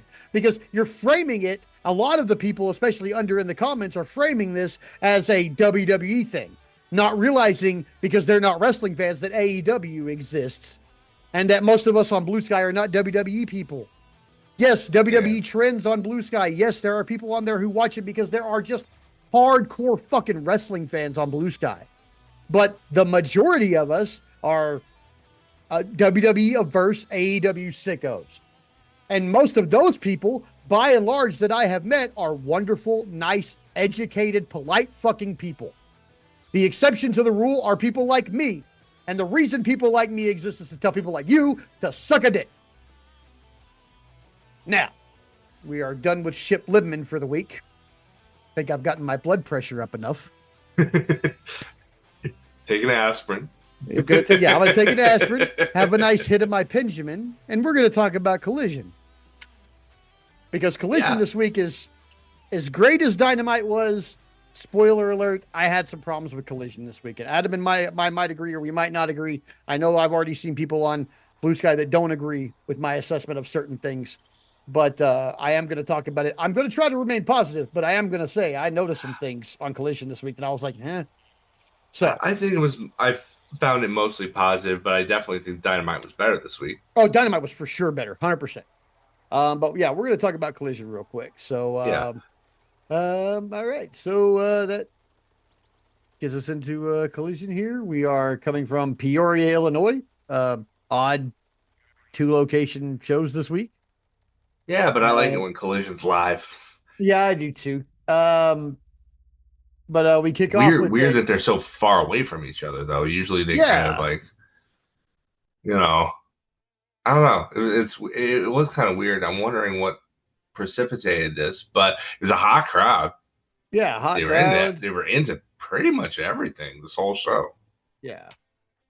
We should kick off with a 10-man tag team match with the Death Riders and the Dogs against the Rascals and Top Flight, which I had a lot of fun with this one, man. Like, I love my party matches. We all know we love our party matches out here. So this was like a really good. Further, I mean, and, just to reiterate something that we talked about earlier, their continued relationship with the Dogs still plant the Death Riders firmly on the heel side of things. Yeah. Yeah. Especially, I mean, the Dogs are not so much Finley, but like Clark Connors is just gross. Like he's acting like just like the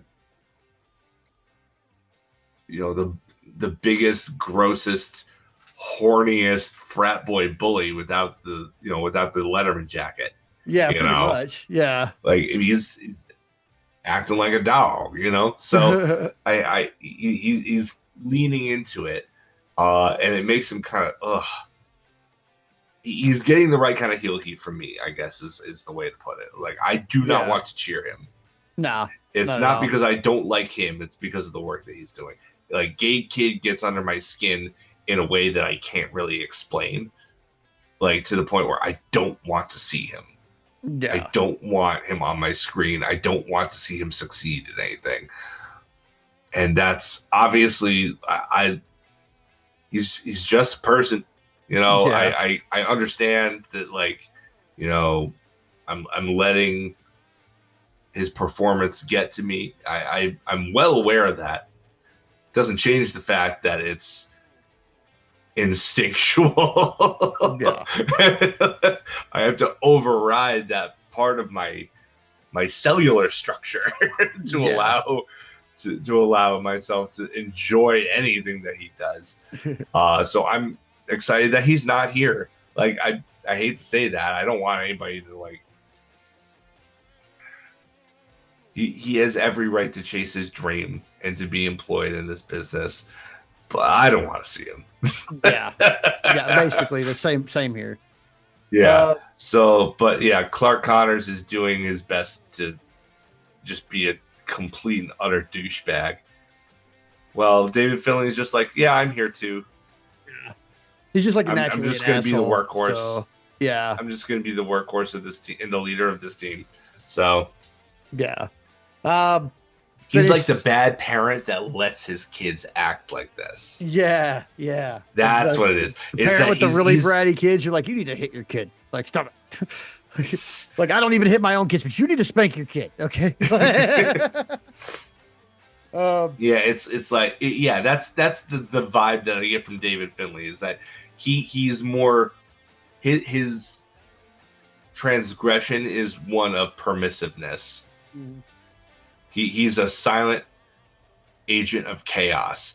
He doesn't necessarily get his hands dirty himself a lot, but he is certainly willing to and able to facilitate it via his minions. Yeah. It's a really competitive match all the way up to the end. When they kind of isolate Darius and they throw him in the corner, they give him all the uppercuts, and then they set him up for Pac to get that nasty clothesline on him, and then they lock him in the brutalizer, and that's pretty much the match. I like I said, I always have fun with these things, so I saw nothing wrong with this. I had a blast watching it. Yeah, I do wish that Top Flight could catch break. Yeah, I do too. You know, yeah, like I think them and Scorpio Sky should really make a run at the trios. Honestly, I mean, I'm sure they think so too. We need another hour or two of TV every week. We really do. Like I can't say it enough. Like they need somebody's got to be looking for that content. Like, and we wouldn't be saying this if we didn't trust Tony to fill it with entertaining stuff.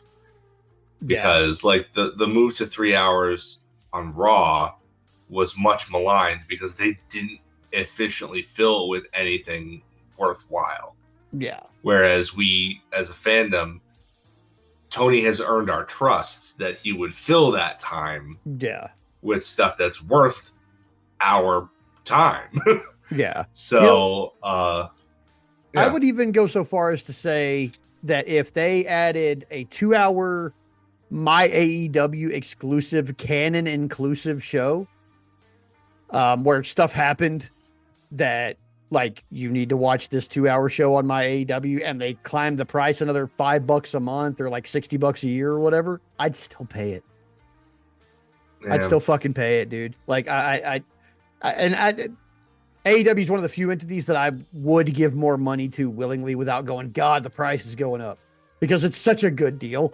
Like for my AEW for the year, like it's such a fantastic fucking deal that if even if they raised it $60, if they added a show to it that we weren't getting anywhere else, I would pay it without question.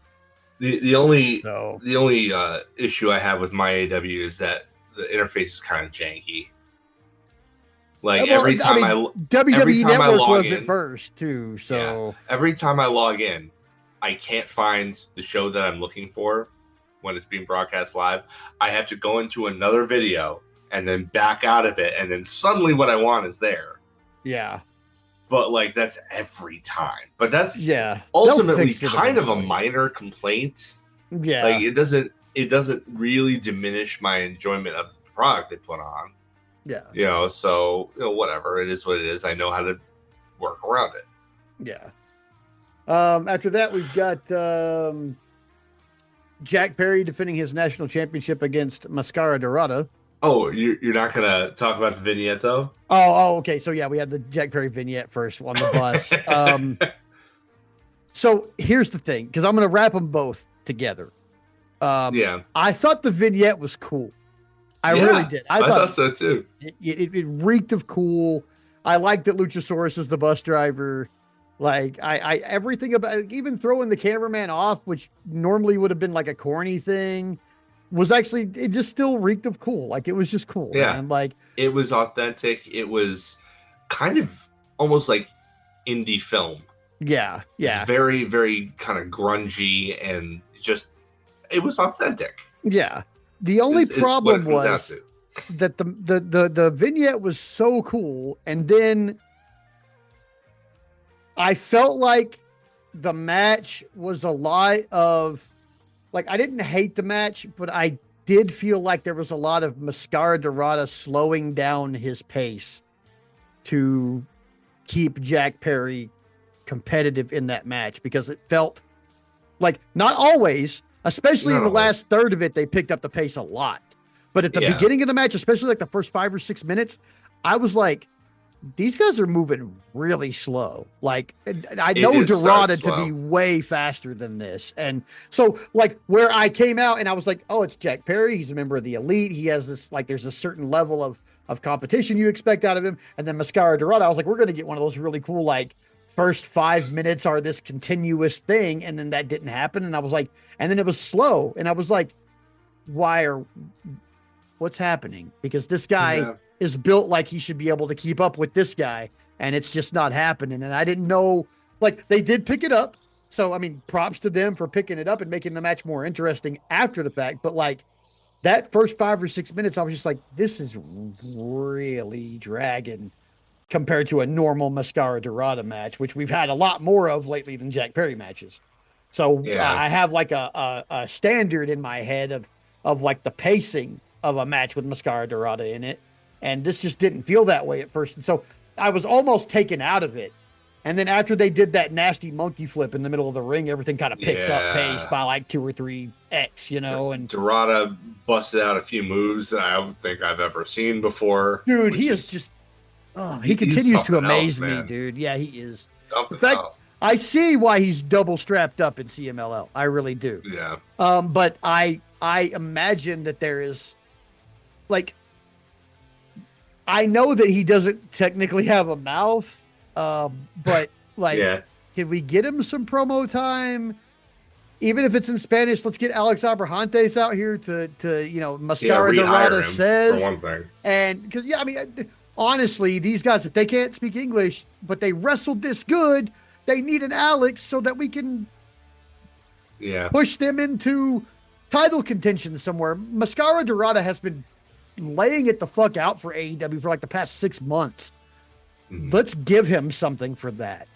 You know, I feel like he should at least be in the picture somewhere to show, like, look, dude, you've done a really good job. And on merit alone, there should be some reward for that. Like, put him in Yeah. title, give him a couple title matches, put him in contention somewhere, something. But if it's the promo shit that's holding him back, drop the 250K and hire back Alex Abrahantes and attach him Yeah. to every face fucking luchador and have him be their voice just like he was for Penta and Phoenix. Like, this isn't a hard, Yeah. and everybody, AEW fans love Alex Abrahantes. It is not a thing about he's not over with us. We love him. Yeah. You know, podcasters and news aggregators, like, they make up songs about Alex Abrahantes and like fucking, like, literally, like, the guy is universally Oh, we should have made a beloved. song. Dude, Crap. he's so universally beloved. Like, bring him back, get him on the mic with some of these guys, and get these guys pushed up further the card, because you cannot just, like, you can't keep throwing him in matches with no buildup like this, where we know what the result is going to be beforehand. Like, We and want to that's, see him win it every now and then. It would Yeah. be nice. and that's a trap that I think AEW fell into a lot this week, where there was a lot of, like, title matches that were made last week that you're like, they're not changing the title. Like, they're just not in this case, you know? Yeah. Like, it's not in, like, sometimes it's uncertain. Darby versus MJF. Other times, like in this case, like in Darby versus pretty much everybody that he's going to be facing until Double or Nothing, like in the case of, you know, Kevin Knight and everybody he's going to be facing until Double or Nothing, aside from Darby, they're gonna win. Like, they're gonna win. Yeah. you I mean, know? I feel like there was a little bit of doubt about the TNT title match this week, the first one. Yeah. But I was thinking, like, you know, him versus MJF is like, they could move. I the mean, they belt to could. MJF.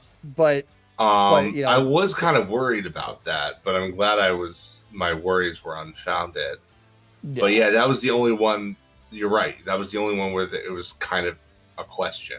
yeah, everything else has been like I love Brody King, and I don't think anybody would be mad if he became the champion suddenly, but Yeah. he wasn't going to beat Darby this week.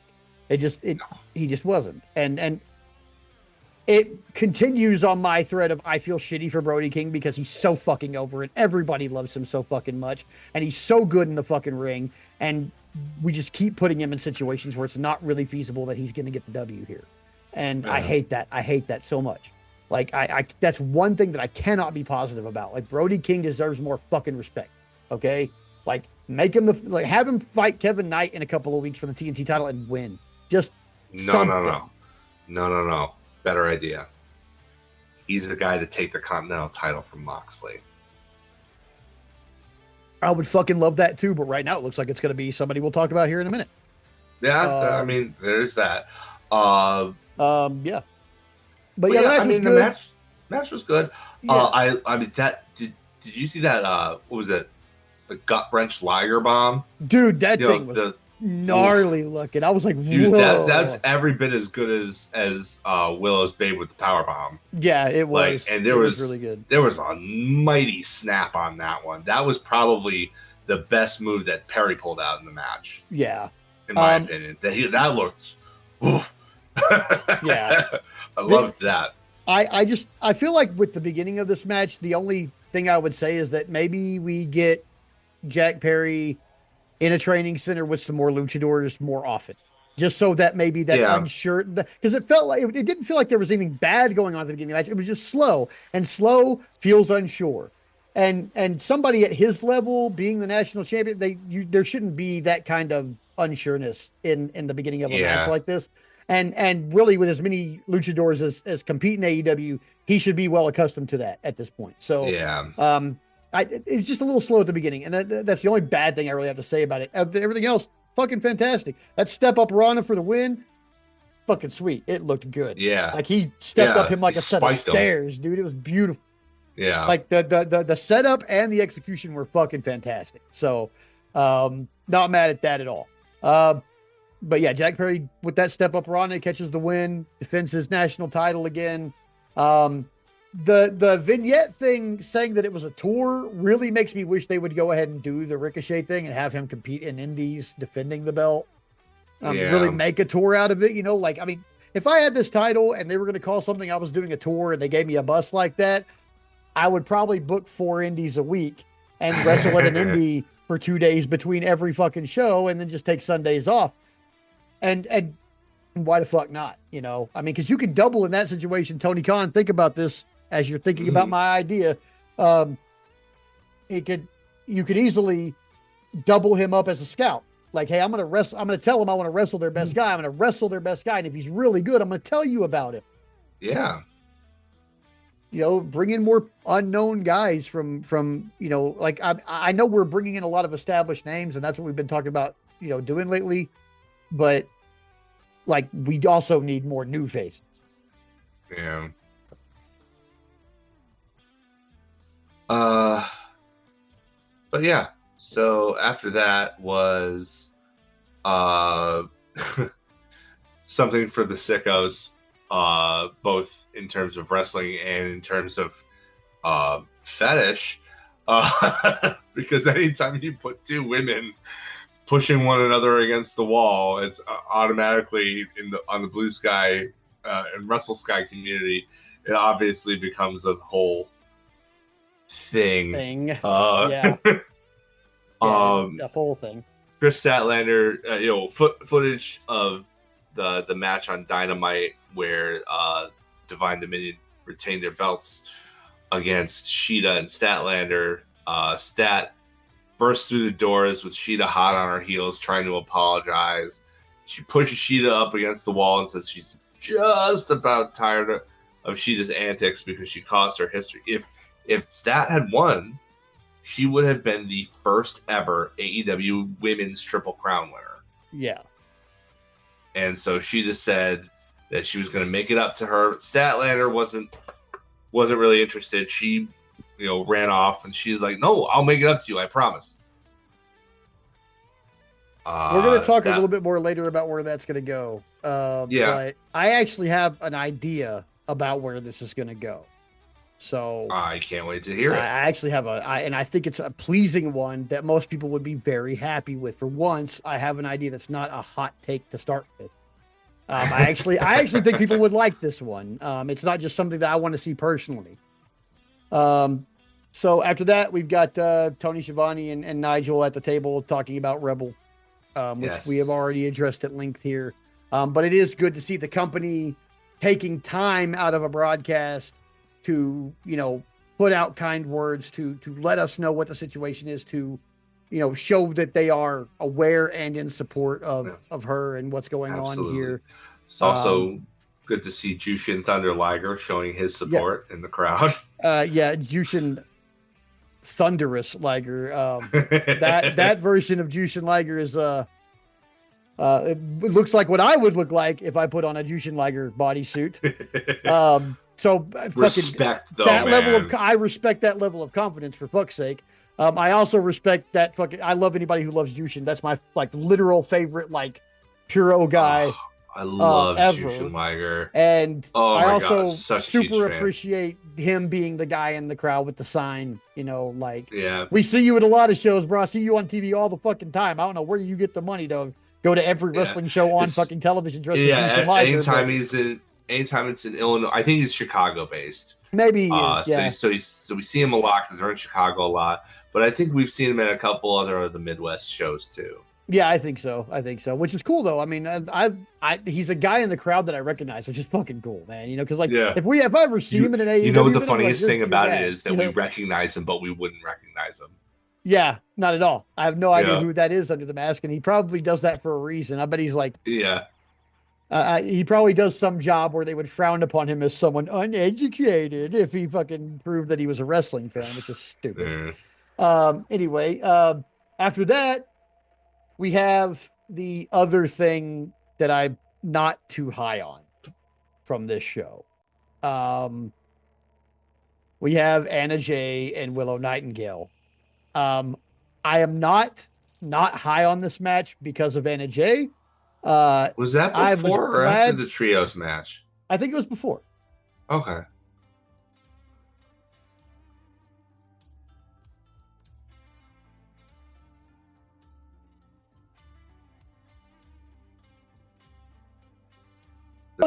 Trios, the trios match was after the national champion. I don't know why it wasn't in my notes. I remember it. It was. I mean, it was the conglomeration in a non-title match versus MXM TV. So it wasn't very long. No, but it was fun though. This is the kind of thing that I was talking about. These matches don't need to be long to be fun, especially when you've got guys like these. With I mean, first of all, shout out to MXM for the Frida Kahlo trunks. That was pretty cool. That was cool. I'll give that was pretty rad. Shout out to Frida Kahlo.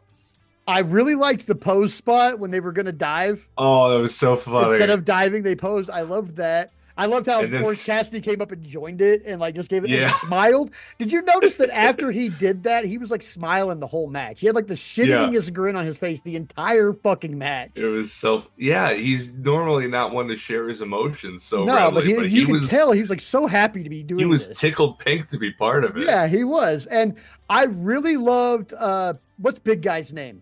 Mason. I really loved that they let Mason Madden play the big man for a while.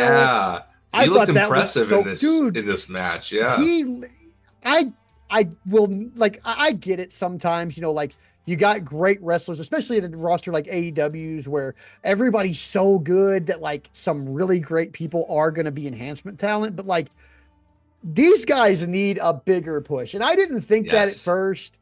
But now that you've added Johnny TV and they're this such a competent trio and they're so exciting and fucking hilarious. Hilarious. I need more of these guys, and I need more. If we're going to do these guys would be a perfect start for a good storyline with the conglomerate, because if you just bring me a whole storyline of these matches that are just hilarious like this, where Mansoor is, when he's on the mic, he's playing his super offended, effeminate model guy, and they're doing that against the conglomeration who's just completely not taking them seriously, because that's what the conglomeration does, because the only serious guy over there is Roddy.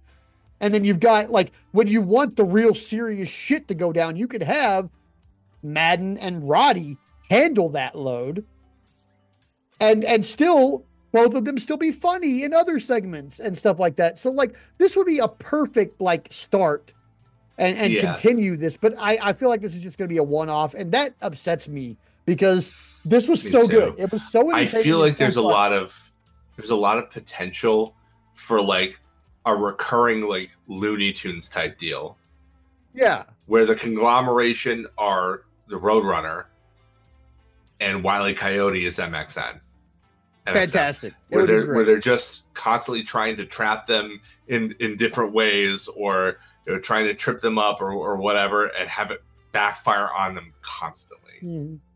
Like You could what even you could even make that connection because Warner Brothers owns those characters it would be a great way to promote promote that Acme versus upcoming movie. Yeah. Coyote versus Acme. Yeah, like they could just do like yeah, there's so much they could do with this, and I wish they would keep doing it. But like I said, I'm afraid it's going to be a one off because Yeah, that's what we're doing. Um, but yeah, I thought it was a great match. Conglomeration obviously pick up the win, and then do a ridiculous like high five like yeah, still pose to I guess make yeah. fun of MXM, which I thought was funny too. Well, Um, I think it's to go along with their like TV sitcom thing, where it's like a yeah, freeze frame ending. yeah. The only thing that I think was missing from this match was Taya, which where the fuck is Yeah, Taya? where's Uh, Taya? you know, I have no clue where she. I mean, she could have enhanced this match even further. yeah, and even though I don't want her like in the women's title picture or anything like that, she would have added something to this match. She is actually very fucking funny, She's very especially funny. interacting with these guys. She's got a Um, huge personality. yeah, You her might as personality well matches them. utilize it. Yeah, we should be, especially in a match like this where the other team also has huge personalities, even though that huge personality is kind of just being jokers who don't take anything seriously. Yeah. So yeah, I thought this was a really good match. Yeah. I'm kind of upset that it's not a program. I need this to be a program. I at least Yeah. need MXM to be playing the foil to some trio that's trying to work their way up to the title. Maybe MXM and Skyflight something. But there needs to be more of these guys on TV. They Yeah. last night I agree. especially, I was really like, this is just fun. It kind of Wrestling is turned me fun. around on them a lot because Yeah. I just like how good and how much fun do you have to be in the ring for a guy like Orange Cassidy who does not show his emotions normally when he's wrestling to just have the shit eating his fucking grin on his face the entire match? Like, there's something to be said about that. Like, it is. And even when they started doing like lazy stuff at the end, none of it took away from it. It was all just fun. No. So I really enjoyed that. Which makes this next part harder because as much as I enjoyed that match, Anna and Willow, Well, Tommaso Ciampa, first of all, came out to yeah, confront them at the end, which signals to me that yeah, Dax is finally going to pick up his very first singles win. yeah, I think that might happen I don't too. think he's had a single one. He might have I don't had know if one, he has. but this will be the first one that I can recall because Yeah, they wouldn't tease Champa twice in the span of this cycle yeah, if they weren't planning on going the trios route instead of the tag route, which yeah, means that Dax is going over yeah, Orange. Good for him. yeah. Well, we'll see how that turns out. But yeah, so we had our Anna Jay and Willow Nightingale match. Anna Jay's back from a hiatus. They talked about how she hadn't wrestled in 165 days or something like that. Mm-hmm. So this isn't just like an injury comeback thing. She's killing everybody's comeback. But honestly, what I saw here, that comeback might have been dead on arrival. And I hate to say it like that, but that's just the way I say it, the way I see it. I like Anna Jay as a personality. Um, when something happens on her stream that's funny, and I end up seeing that video come like this past week when like Jack Perry like, fell out of his chair and shit on her stream. I thought that's funny, like I'm okay with all of that. Like I don't want her to not be on the show. But Yeah.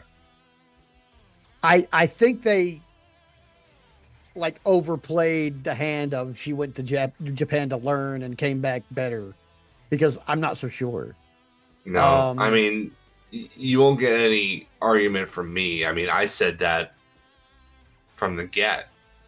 You did, They yeah. used that to try and justify putting her up against Mariah May as a credible title challenger, but it just honestly, Anna Jay is fine. Honestly,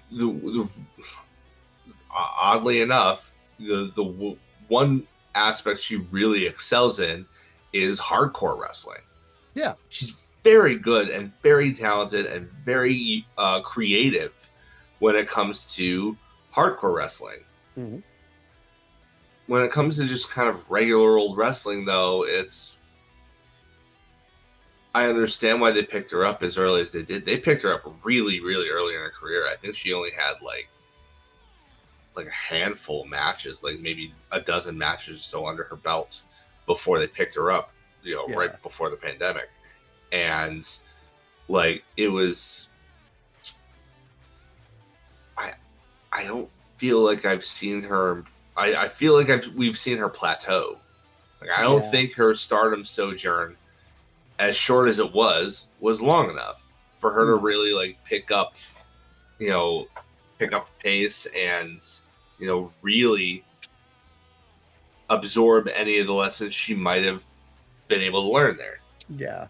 A learning, I mean, typically a learning trip to Japan for a wrestler is, I mean, 6 some of these months. guys go over there for years. Yeah. Some guys go for years. Will Ospreay went over there and was in NJPW for how fucking long? You know, like, I mean, because they go over there, they learn, and then they get picked up over there. And, they just stay for a while. I mean, I know a lot of guys who've gone to Japan and they just stayed there for a year, 2 years, 3 years, learning, came back better wrestlers, but a month is not enough.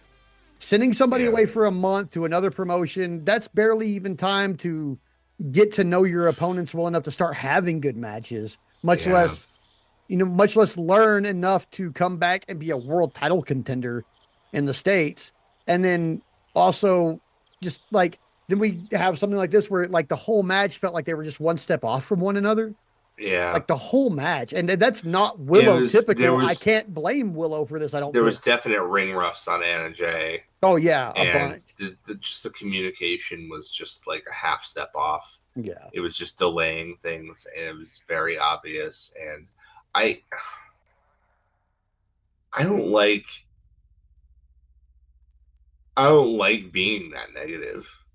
Especially in the women's division, which is always fighting for more time and kind of has to face an uphill battle doing so. Yeah. I don't like this, but I can't lie. You got to call like we see it. And I've never, Anna Jay has value, but it's not in the title picture.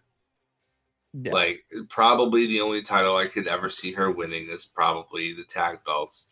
But where's Ty? Where's Ty? Yeah, where's Ty been? Yeah, exactly. Same thing. Like, so is she going to be the next one who comes back? It better be her, and it better be Nyla Rose. I hope the hell's Nyla Rose? Yeah, that's another one we could add to this comeback killer thing, just to get her on TV. Fuck. Also, too, though, like one thing I don't particularly care for about this, comeback killer run is that they come back and then they disappear. Not that I want to see her, but where's Camille? Yeah. Now, where's Queen Aminata? The only one that stuck around is Sheeta, and I'm so grateful for that.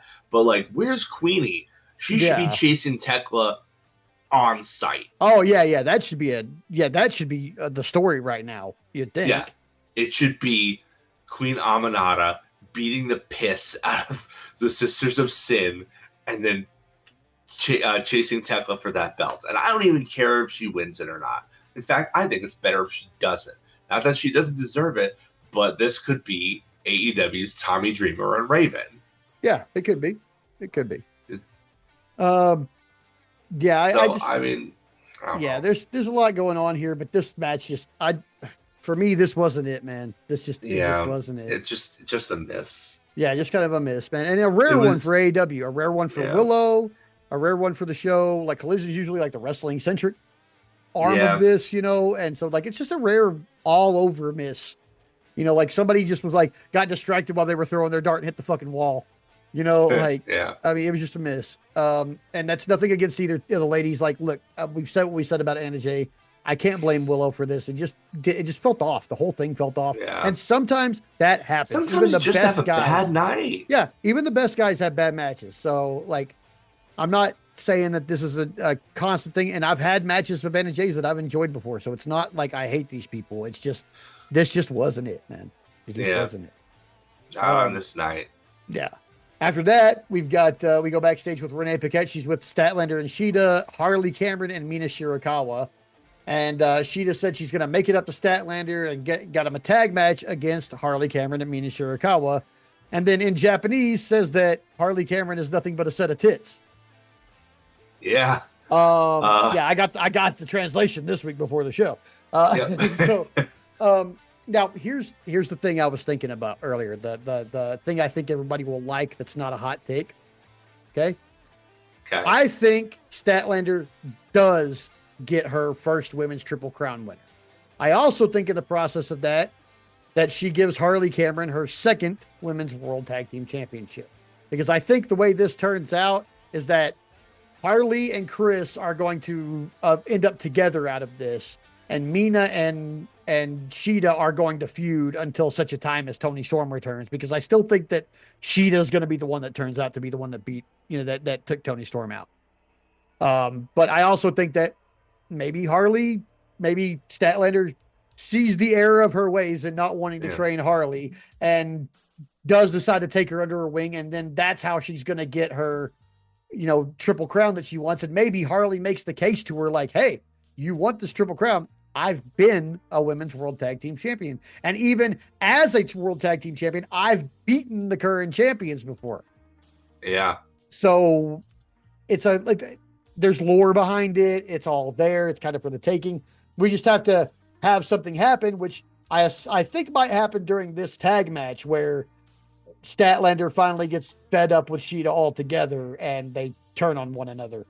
And the way out of that I see is that Mina takes up the flag against Sheeta after that, and it's Statlander and Harley going off to do their own thing, and then eventually beating Divine Dominion, because that's really what we're looking for right now, is who's going to beat them. Yeah, I feel like if it's still leading down the road to the Brawling Birds getting coronated in Wembley, I wouldn't mind your scenario, but I think it should be a short title reign with them switching back to Divine Dominion before All In, so that the Brawling Birds can defeat a solidly heel team for them. Yeah, I mean, that would be the case, I'm sure, but that's still how I would like it to go. I think if anybody currently on the roster deserves to be Triple Crown champion, the first one, it's Stat. She's a day oneer. Well, almost, nearly a day oneer. Mm-hmm. And, she's been there through thick and thin. She's got more wins than anybody, which means that she's got more matches than anybody in that division. Yeah. She's, very, very loyal to this company. She always has great performances. I think she absolutely has earned it. Yeah, 100%. I think so too. And giving Harley a leg up by giving her another World Tag Team title and bringing her out of this funk that she's in and getting back to Harley, I see that arc coming too. And I feel like we need that arc, because I'm getting sad at seeing Harley be sad every week on TV. I don't like that. I'm positive I'm not the only person that doesn't like it.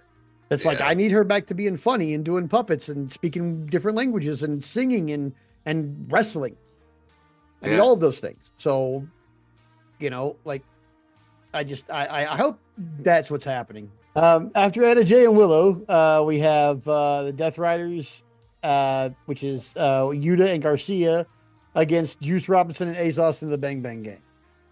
With John Moxley joining on commentary and Marina Shafir causing a whole bunch of chaos outside. Yeah.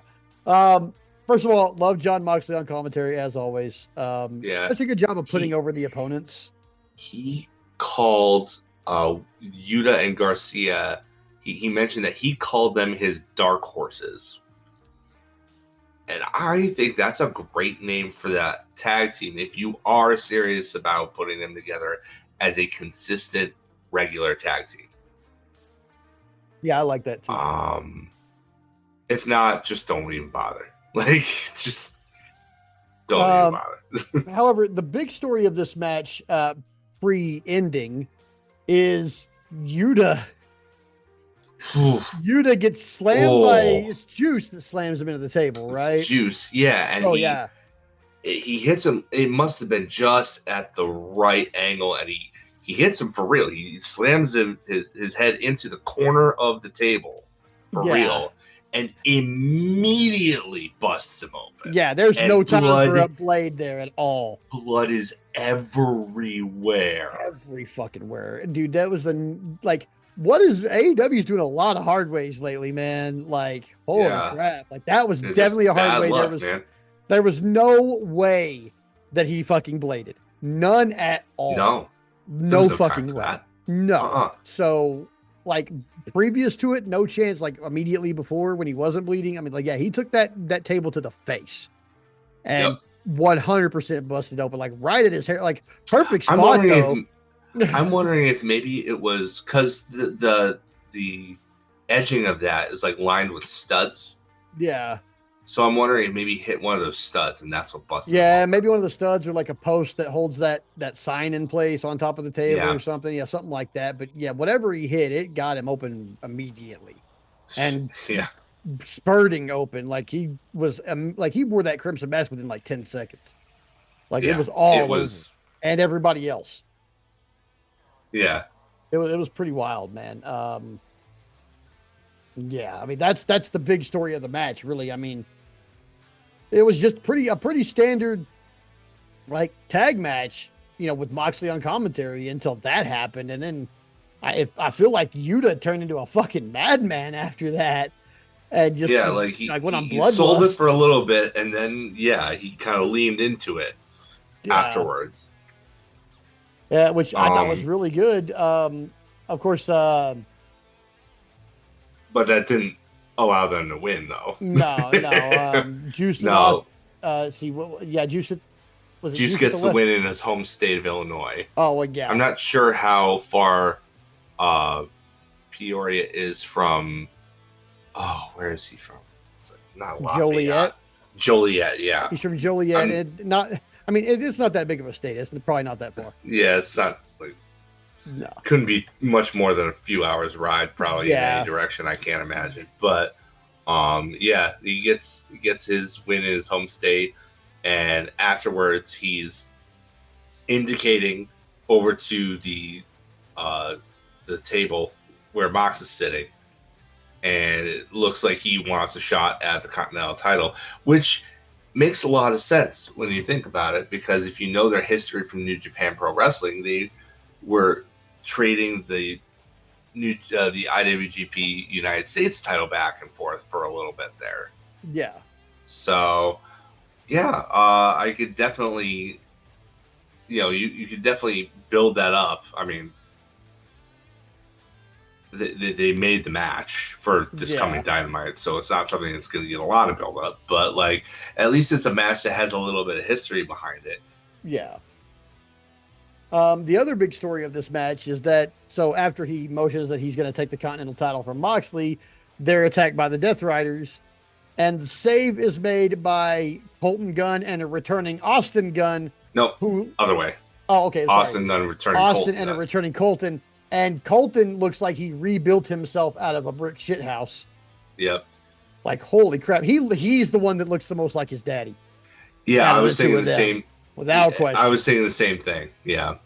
Like, he looks so much like his dad from back in the day. He's jacked now. Like, he was always in good shape, but like like so many other people who have these long physical therapy recovery periods just came back enormous. Mm-hmm. And the Bang Bang Gang is almost complete. Almost. We're just waiting on Jay White, who has been out with nearly a year with a broken hand. Yeah. But it's weird because now like Bang Bang Gang's here. Death Riders are here. Don Callis family is here. Conglomeration is here. We have like all the makings for an all-out gang warfare, and Yeah. I please, pretty please, like I love faction Can wars. you I can you love faction wars imagine? so much. Could Like, you imagine if the Anarchy Arena match that we were gonna probably be getting in Double or Nothing? Can you imagine if it was 4 teams of 5 oh my all god, battling it out all that'd over be the arena? freaking crazy. It would be so I crazy, still don't know what music is gonna play. I'm trying to figure that right? out. After that, we go backstage with Lexi Nair standing in between Divine Dominion, who are basically talking about how everybody, they're typical. Everybody's beneath them. Yeah. My favorite thing about this was that our buddy Mike posted the "I'm scare-roused" meme from Yes. Futurama, and I was like, that fucking fits, man. Yes. Like, Mark was Mike was definitely 100% on board with that.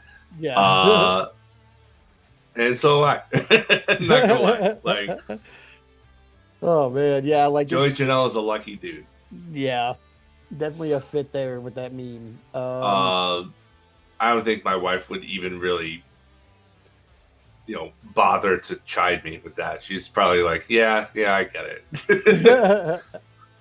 uh, after that, Sky Blue gets a squash match against Nikki XS, who looks like she's in a glam rock band from I was like, the late 70s. They pulled a character right out of Cyberpunk. It seemed like for me, Yeah, like she looked like I, I don't know. You know who was it? Somebody made their debut on NXT this week, and she had like a similar kind of glam rock thing going in terms. Because I think that her uncle or something was in, Judas Priest or something like that. I can't remember, like one of those metal bands from the whose heyday was in the late 70s or early 80s. yeah. I think that's her. One of those members is her uncle or something. Okay. And she had like very, very 80s kind of look to her. And the only thing I could think of was like, she reminds me of that girl I saw in the clips on the internet, except that she's got her face all painted up like she's in a drag show. Yeah. Yeah, I mean, it was a quick match, wasn't much to it. Yeah. Another giant condor if you want to add to the mix. If you want to add. The only reason I didn't add to this is because she looked so cool. So I was yeah, like, she did look rad. She had a rad look to her, so I'm not going to call her a condor, but yeah, it was cool condor-esque. Yeah. And then after that, we've got our main event of the evening, where we've got Kevin Knight taking on Hook for the TNT Championship. Oh, you know who she looked a little bit like? Gozer. A little bit, yeah. Yeah, because she had the spike thing going on and like the really hard line. She did look a lot like Gozer. Ugh. Sorry, it just popped into my head. And I'm like, oh no, I need to get this out before we move on. Yeah, so after that, we've got Kevin Knight and Hook for the TNT title. Back-to-back TNT championship defenses for Kevin Knight. Yeah, Kevin Knight, the most traveled guy on AW this week, apparently. Really just workhorse title. Yeah. What I will say, okay, so here's what I'm going to say. I'm glad that Hook is finally wrestling again. Yeah. Because it's been a long, long, long time. He didn't really impress, though. No, I didn't feel like it. For a guy whose aura was protected for like as a babyface for the first 3 or so years of his career, he's now relying heavily on interference from Katsuyori Shibata at ringside. Yeah. And I thought the Ops was a group of killers. Why did they need help? I thought so too. I also noticed that like he got like no reaction. Yeah, well, I mean, his theme song isn't doing him any No, it favors. sure isn't, is it, dude? Like let's go back to freaking Like Action Bronson. I get and appreciate that he has an eclectic, uh, musical taste. Yeah, Okay, cool. That song though works a lot better for as the background for his those promos that he did than it ever did as an entrance theme. yeah, it doesn't work really good for an entrance theme, I It don't think. really doesn't, and But yeah, I it just think that's doesn't. part of it. Part of it is Yeah, just like he's now a sniveling little heel, and yeah, he's not a killer anymore. no, It's so funny because like they inducted him into this group of killers, you know, and as a babyface that works, but as a heel, he's not acting like he's a tough guy anymore. He's acting like he needs all this interference, and it was pretty clear that he was very rusty. He has not had a singles match at least in a long, long, long time. yeah, yeah, And it was very clear that Kevin Knight, who let's not forget, he came up in the dojos of New Japan Pro Wrestling. yeah, You don't escape those dojos without being polished. yeah. Kevin Knight was definitely carrying him in this Oh yeah, match. he pretty much carried And this it whole was match. clear. Yeah, Um I feel like I think the buds off the rose with Hook. You know, yeah, it's the bloom is off the rose. There, it's uh you know when he's a baby face and he's just kicking ass and taking names and suplexing Big Bill, like yeah, it's great. It doesn't, and he has Super Saiyan hair, but yeah, like when he's stripped all the they've stripped away everything that made him interesting. yeah. It's like his aura is And, gone. and yeah, like he needs to farm some new aura because he think he sold it all. Yeah, I feel like so. I feel like that too. But Kevin Knight hits a UFO splash from like way across the fucking Way, ring way, way out. for the win. Yeah, And that's pretty much the show at that point. yeah. I feel like they should have switched the opener and the closer. Yeah, I think so too. And but I like Collision wasn't as good as Dynamite this week, but Dynamite was really good too. So Yeah, Dynamite was it's very like good. It would really have been hard. difficult to eclipse it, honestly. Yeah, we've said this before. It's you can't be on 100% of the time.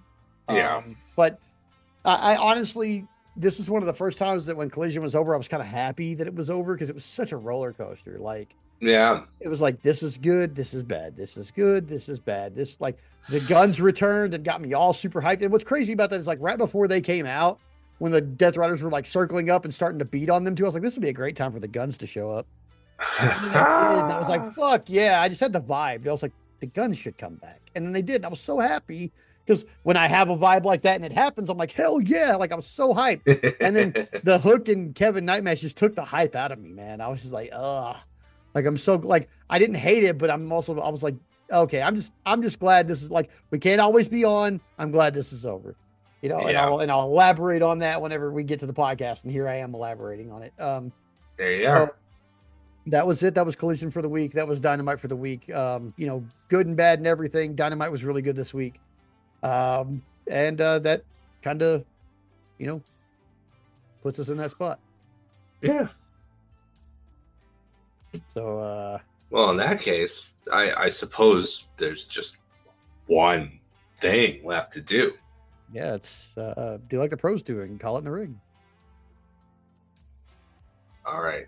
And So I know that we've done, a little bit of this kind of thing before, but we decided to do another one of our exercises and explaining what kind of wrestling we like and who we are as wrestling fans.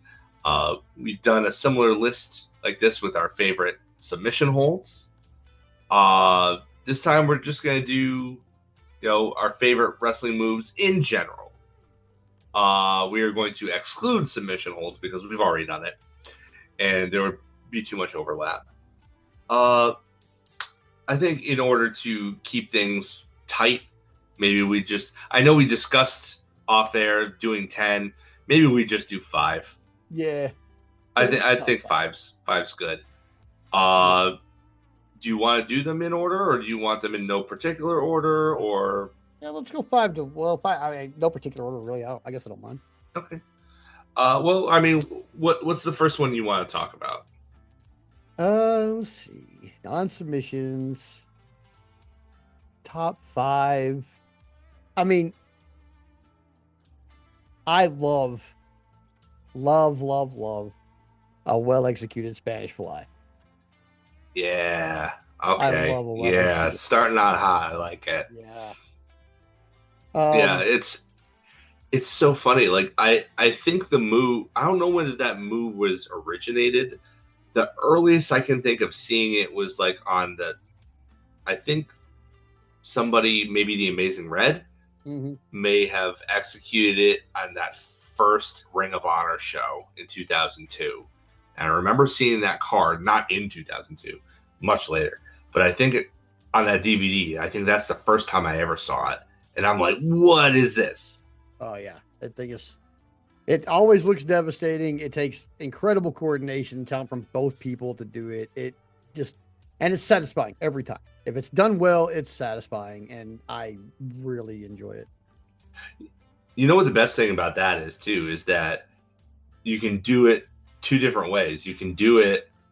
The funny thing is, if you just do it standing in the middle of the ring, it never really looks all that well. You need the guy running towards you. Yeah. And then it looks, especially if it's coming off a guy like Ospreay, looks so smooth. And it looks like something that you could catch somebody with a pin, like out of nowhere. Be like, oh, I gotcha. Even though it's not like a finisher for most people. Yeah. Or from the top rope. Man, guys who do it from the top rope, like it's one of the most beautiful things that you're gonna see. Yeah.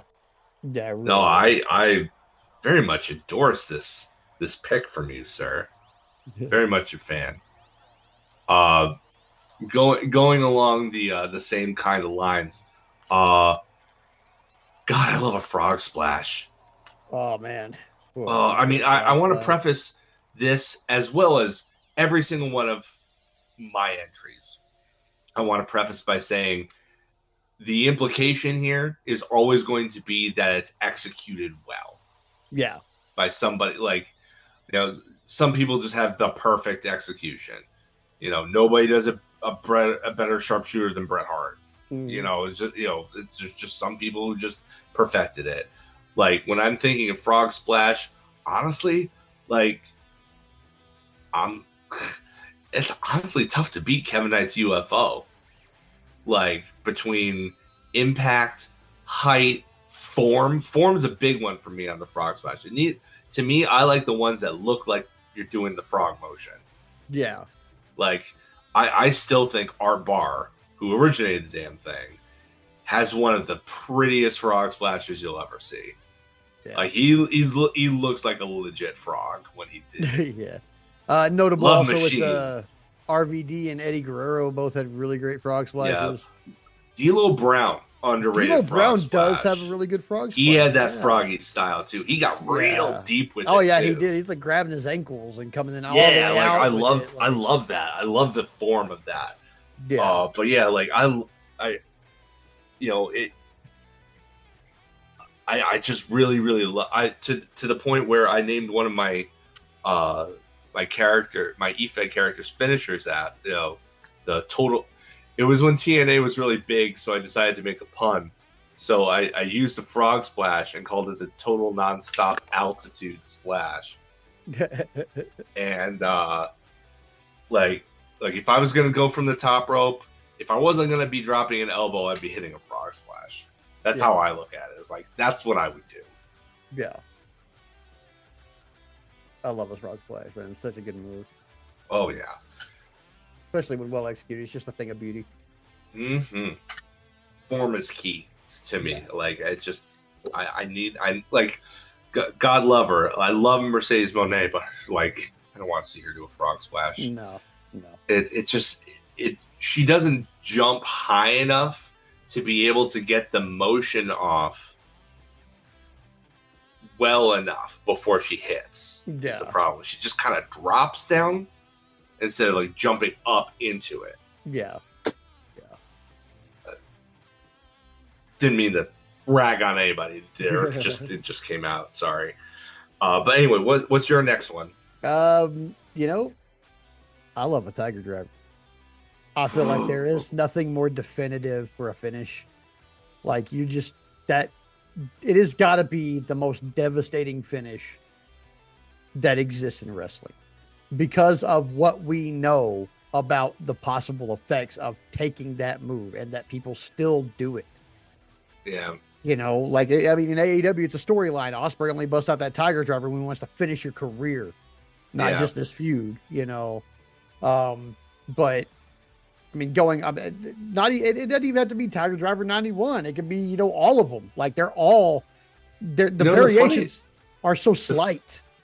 The funny thing is like the 91 version is like the real dangerous version, but the 97 version, it's so funny to me because they call that Tiger Driver when it should be the Tiger Bomb. Yeah, like it's more of a bomb. That's the sit out like Liger style power bomb version of it, the Pearl River plunge version. Yeah. Like, and yet they still technically call it a driver. I'm like, what? No, that's not, doesn't make sense. That's a I know a bomb from a driver. Thank you very much. Yeah, but the Tiger Drivers trying to gaslight me in Japan. Yeah, the ones that are actually drivers though, like that move, like because it's so difficult to take right. It's so difficult to be safe, and really a move like that when being so difficult to take right, being so difficult to be safe, like you have to be completely trusting of one another and at a very high level of professional wrestling to be able to do this and not kill yourself. Yeah. And like people are like, oh no, it's easy. People take bumps. Like, oh no, they do not. The Tiger Driver is such a different bump because you're not aiming for safety. It's not you cannot aim it safely. You have to just trust in each other and hope for the best, basically. Yeah.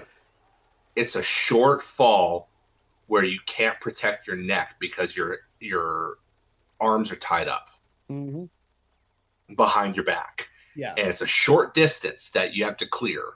Like it's definitely a big enough distance where it will make a serious impact on your livelihood if you mess it up. Yeah. But it's short enough that you really need to make sure that you tuck and you have your timing right, or else you will get paralyzed. Yes. Or worse. Like it's nuts. Like taking a proper Tiger Driver 91 it's a gamble. It's not for the weak of heart. Yeah. It's a gamble. You're gambling with your career every time, but it doesn't mean I don't appreciate every time it happens. Oh yeah. Because I'll be damned if like, okay, man, you're willing to do this to entertain me. I really do appreciate that type of shit, you know? So, but yeah, it's one of my favorites. It's devastating. Like I love devastating moves. I love like head focused moves and neck focused moves. Like, cause they always look the worst. They're the hardest to make look good and not hurt yourself. It really draws that fine line between danger and art. And I that's where like I really get sucked into things. I'm like, oh man, like this is you know, like that's it. Along those same lines, I'm gonna go with something a little simpler, but it's still in the same vein. I mean, one of the things I love about AEW is that it brought back the pile driver. Yeah. Into common usage on a main stage because it had been banned in WWE for so long.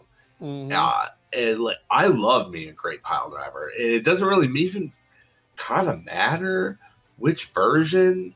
You know, I love the classic. I mean, as long as I don't like it when you just fall into it. Like a lot of those old timey guys would Yeah. just kind of fall backwards into it, and it just made it look so fake, Yeah.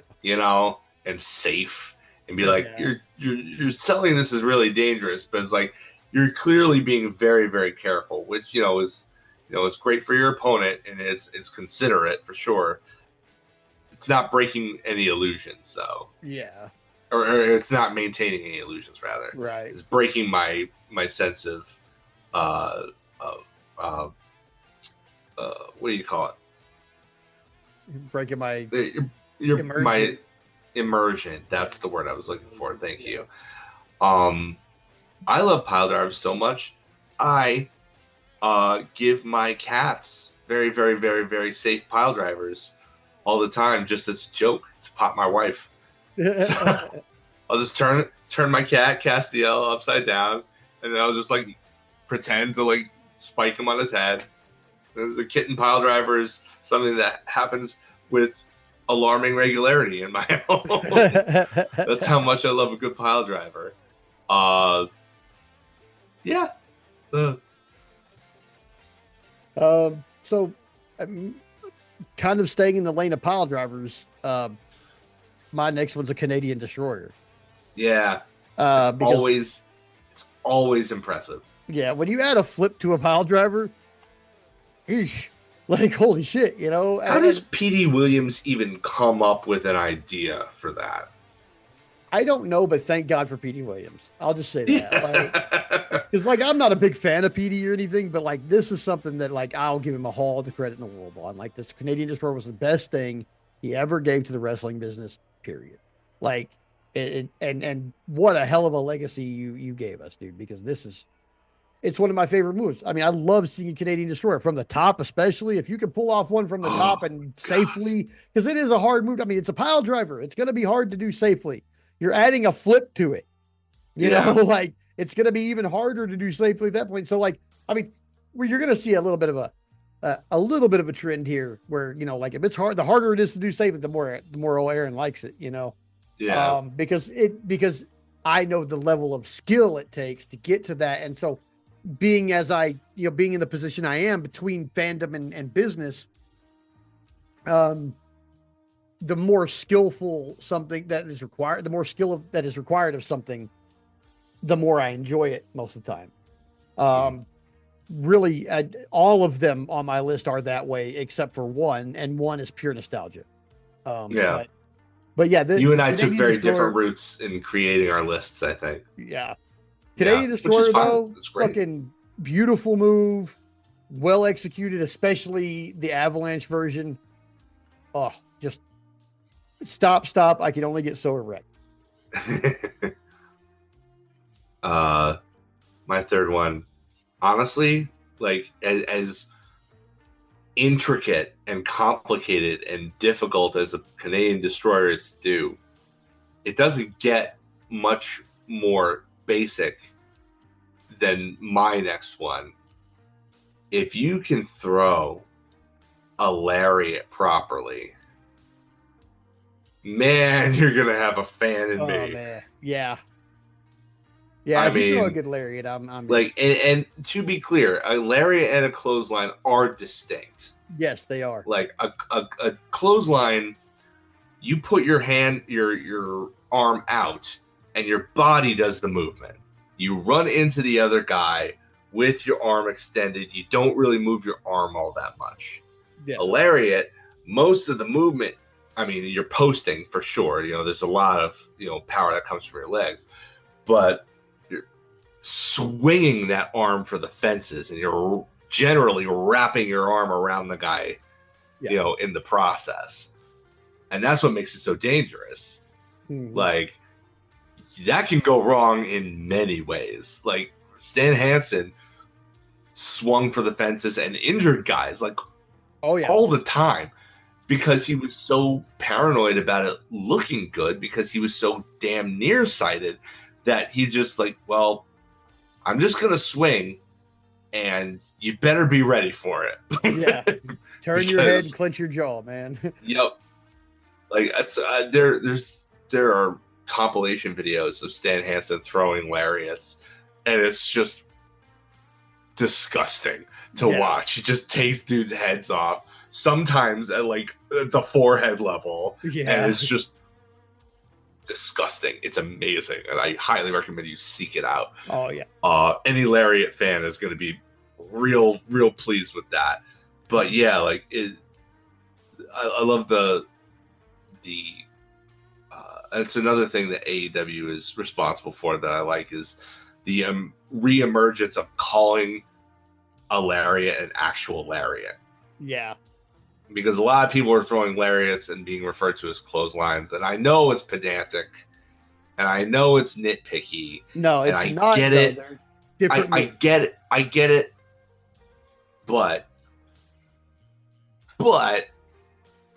if you're throwing a lariat, you're throwing a lariat, and you should be calling it that. Yeah, exactly.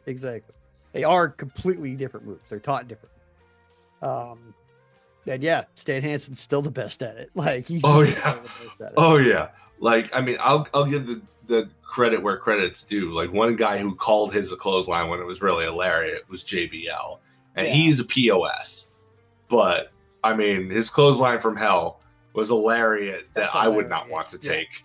I wouldn't want to take that at all. That was a good Stan Hansen style lariat. That's where he got it. You know, and of course it was. So of course it was. Yeah. Where else would he have gotten it?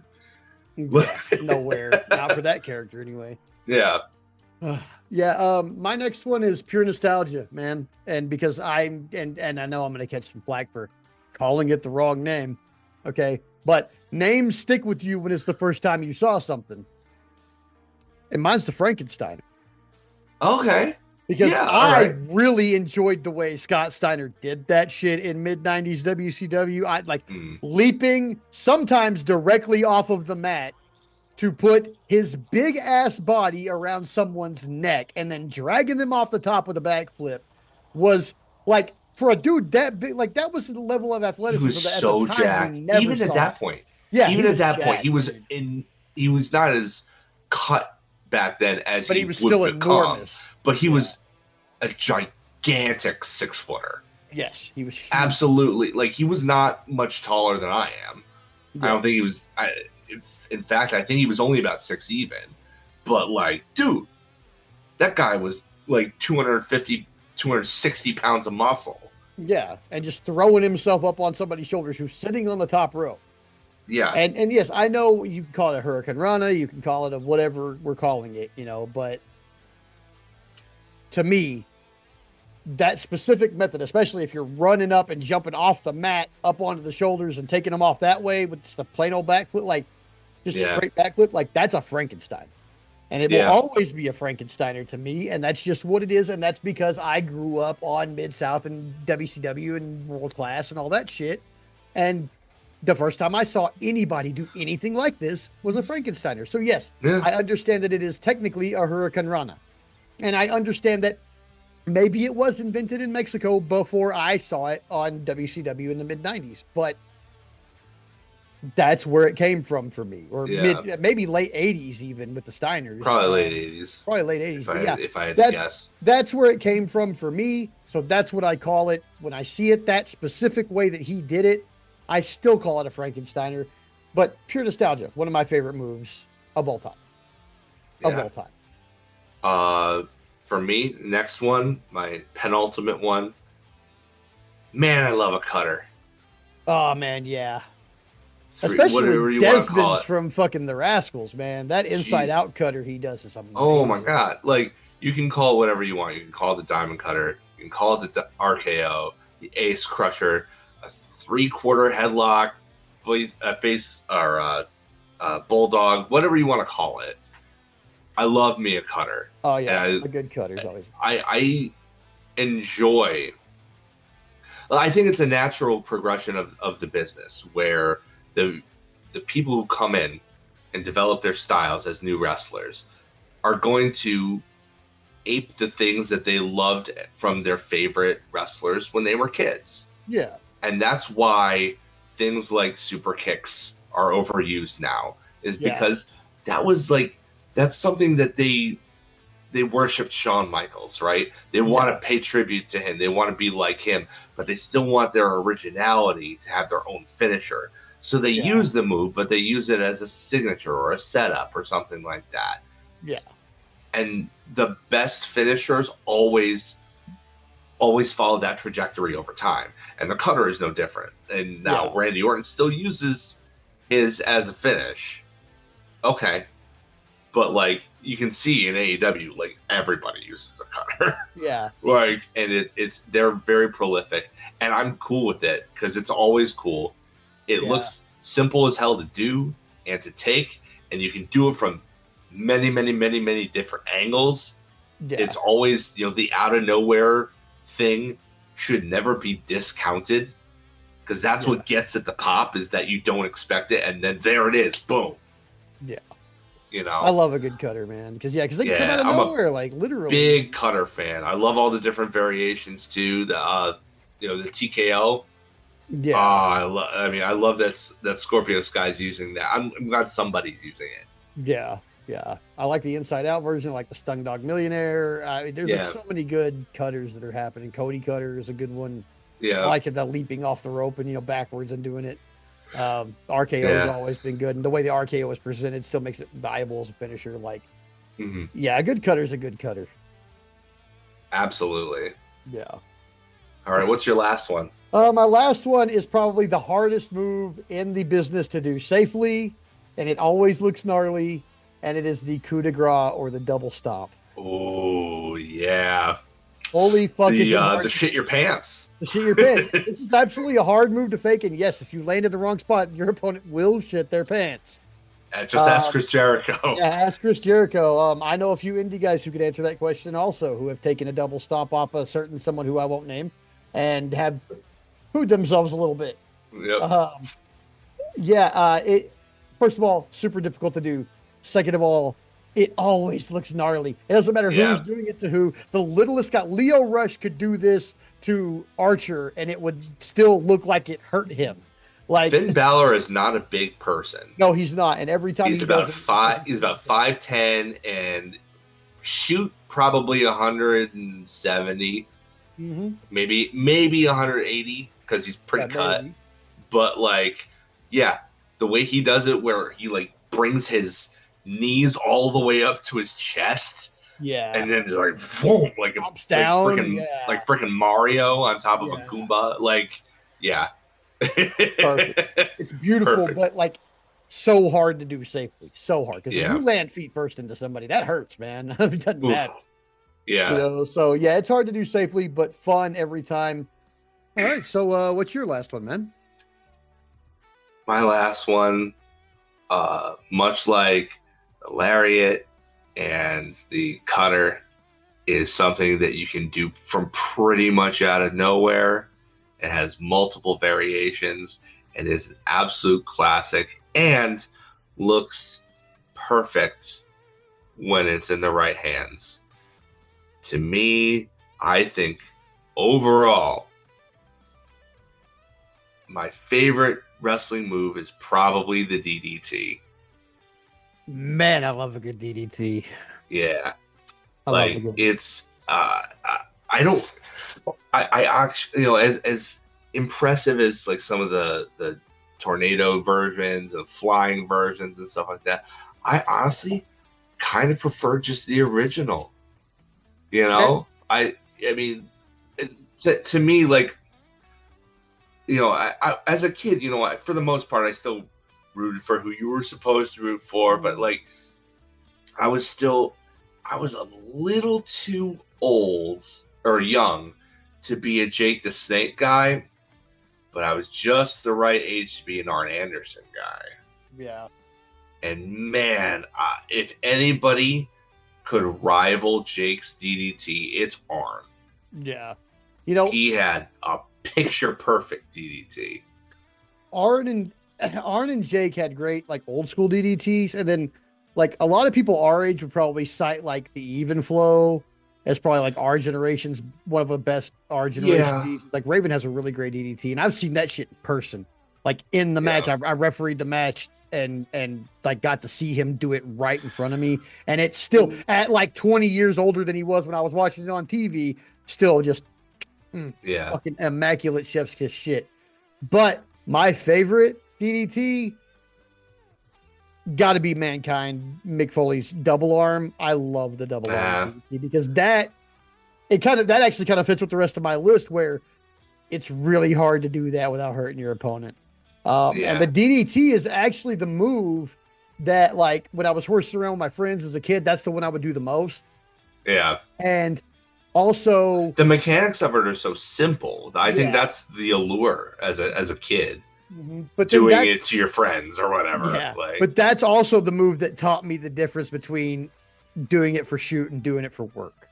Because there is a specific way. Because if you just grab somebody up in a front headlock or front face lock and drop to your back, you're gonna hurt them. You're gonna hurt them. Yeah. And I hurt a few of my friends accidentally by doing such a thing. But then when you learn like how to actually work it to where it looks like you're still jamming them in there without actually jamming them, like it's like science, man. And that's the move though. That's the one where, like, that's the first time I did a move to somebody from wrestling, besides a clothesline or something like that, that I thought that I was like, oh, it's just a move that happens on TV and wrestling is fake. I'm a kid. I was a kid. Okay. But that was my thought process. Like, that's something they do on TV. That stuff's not real. I can do this here and hurt somebody. And was like, oh, well, maybe there's a certain way to do this stuff where it looks like it's real, but it's not. And that's where I figured it out. Was like, oh, this isn't just two beefy dudes in their underwear getting in a ring and hurting each other for playsies. This is actually like a performance art, and it takes work. Yeah, there's a technique to it. Yeah. Yeah. So yeah, the DDT is like that was my eureka moment with wrestling. Was like, oh, this is something they do, and they make it look like I just made it look, but they don't hurt the other guy for real, So how do they do that? And then that's when you start, like, that's kind of the realization that probably every Smark fan has at one point or another. Like, oh wait, it isn't real, but they're not really hurting anybody. So how? And that's where you start looking for, like, oh, how do they do that without hurting somebody? And that is the kind of thing that makes you want to go to wrestling school to find out, Yeah. So yeah, do not pile drive that cat. No, I'm in no position to right now. He says the cutest kitty on his lap, and he just talked about doing kitty pile drivers, and I'm like, do not pile drive that kitty. Oh, he's sniffing the microphone right now. Say hi, Castiel. Oh, Castiel. I'll just wait right here. No, he's digging his claws in. He's he's uncomfortable right now. You're on camera, kitty. Of course he's uncomfortable. Yeah. He's camera shy. There we go. But yeah, DDT, fucking great choice, man. I do love a good DDT. Like, I got it in my head. I was like, what do I like that's like hard to do safely? That's like really awesome to watch. Yeah. You went to core memories, basic stuff. Yeah. Like core memories, Yeah. Like, and it's not that I don't like all like vertebreakers and gut busters and stuff like that. I feel it's, to me, I approached it as like, what would I do if I was a wrestler? Mm-hmm. Like, all the time. It's like, okay, well, what do I do? What do I do very safely with my kids all the time? Oh, okay. On the bed or whatever. Okay. Yeah. So cutters and pile drivers and DDTs and stuff like that. Yeah, I'm very, very safe. Which is more than I can say for my cat, who's digging his claws into my flesh right now. He popped up on your shoulder. And I was like, oh, he's back. Oh, congrats, Cass! You are being broadcast right now. Yeah. Oh, but yeah, that's our top 5 favorite wrestling moves for each of us, in no particular order. Next week will be another normal show. I'm going to go over the schedule real quick for y'all folks. Next week we'll have a regular show. The week of the 18th, we will have a regular show. The week of the 25th, there will not be a show. Adam is going to Double or Nothing live. I am going to take the opportunity to chill out on my couch and smoke weed and watch the pay-per-view without having to broadcast it. Um, and then we'll be back on the 1st to talk about Double or Nothing. And then, unless the R3 or the Owen start like right after that, we're probably going to take a little time off after that. I got a new job contract starting. It's the beginning of summer. We do usually take June to like do our vacations and all the stuff that Adam and I need to do during the summer, and spend some time with the family at the beginning of summer and stuff like that. So we may take some time off. It just depends. If a tournament starts right then, that might not be the case. We will kind of go for it later. But right now, as of right now, the 1st will be, we'll have a week off on the 25th. We'll be back on the 1st to do the Double or Nothing episode. And then we will either take a break there, or if there's a round Rebel tournament or something, because I'm kind of not of the opinion that we should be skipping the tournaments anymore. It's going to get a little funky around the C2 this year, because if they didn't do it around Christmas, it would be a lot easier. For sure. But Adam and I will discuss that a little bit more. We might come to you more than once during the tournament to talk about it, like we did last year. But yeah, if the round Rebel, or if they decide to do that, or if the Owens start right after Double or Nothing, then we'll probably stick around for that, or at least do the same thing that we did with the C2, where we're checking in regularly with you guys about that stuff, and then we'll move on from there. But yeah, just letting you guys know what the upcoming schedule is. Other than that, it was a good week of wrestling. We had a good time this week. We're looking forward to seeing you guys again next week. It's an ever increasingly shitty world out there. So please keep your head on a swivel. Know that we care about you and we love you. We hope you have a great day. And as always, fuck ice. Fuck ice. Okay. And peace out. Peace.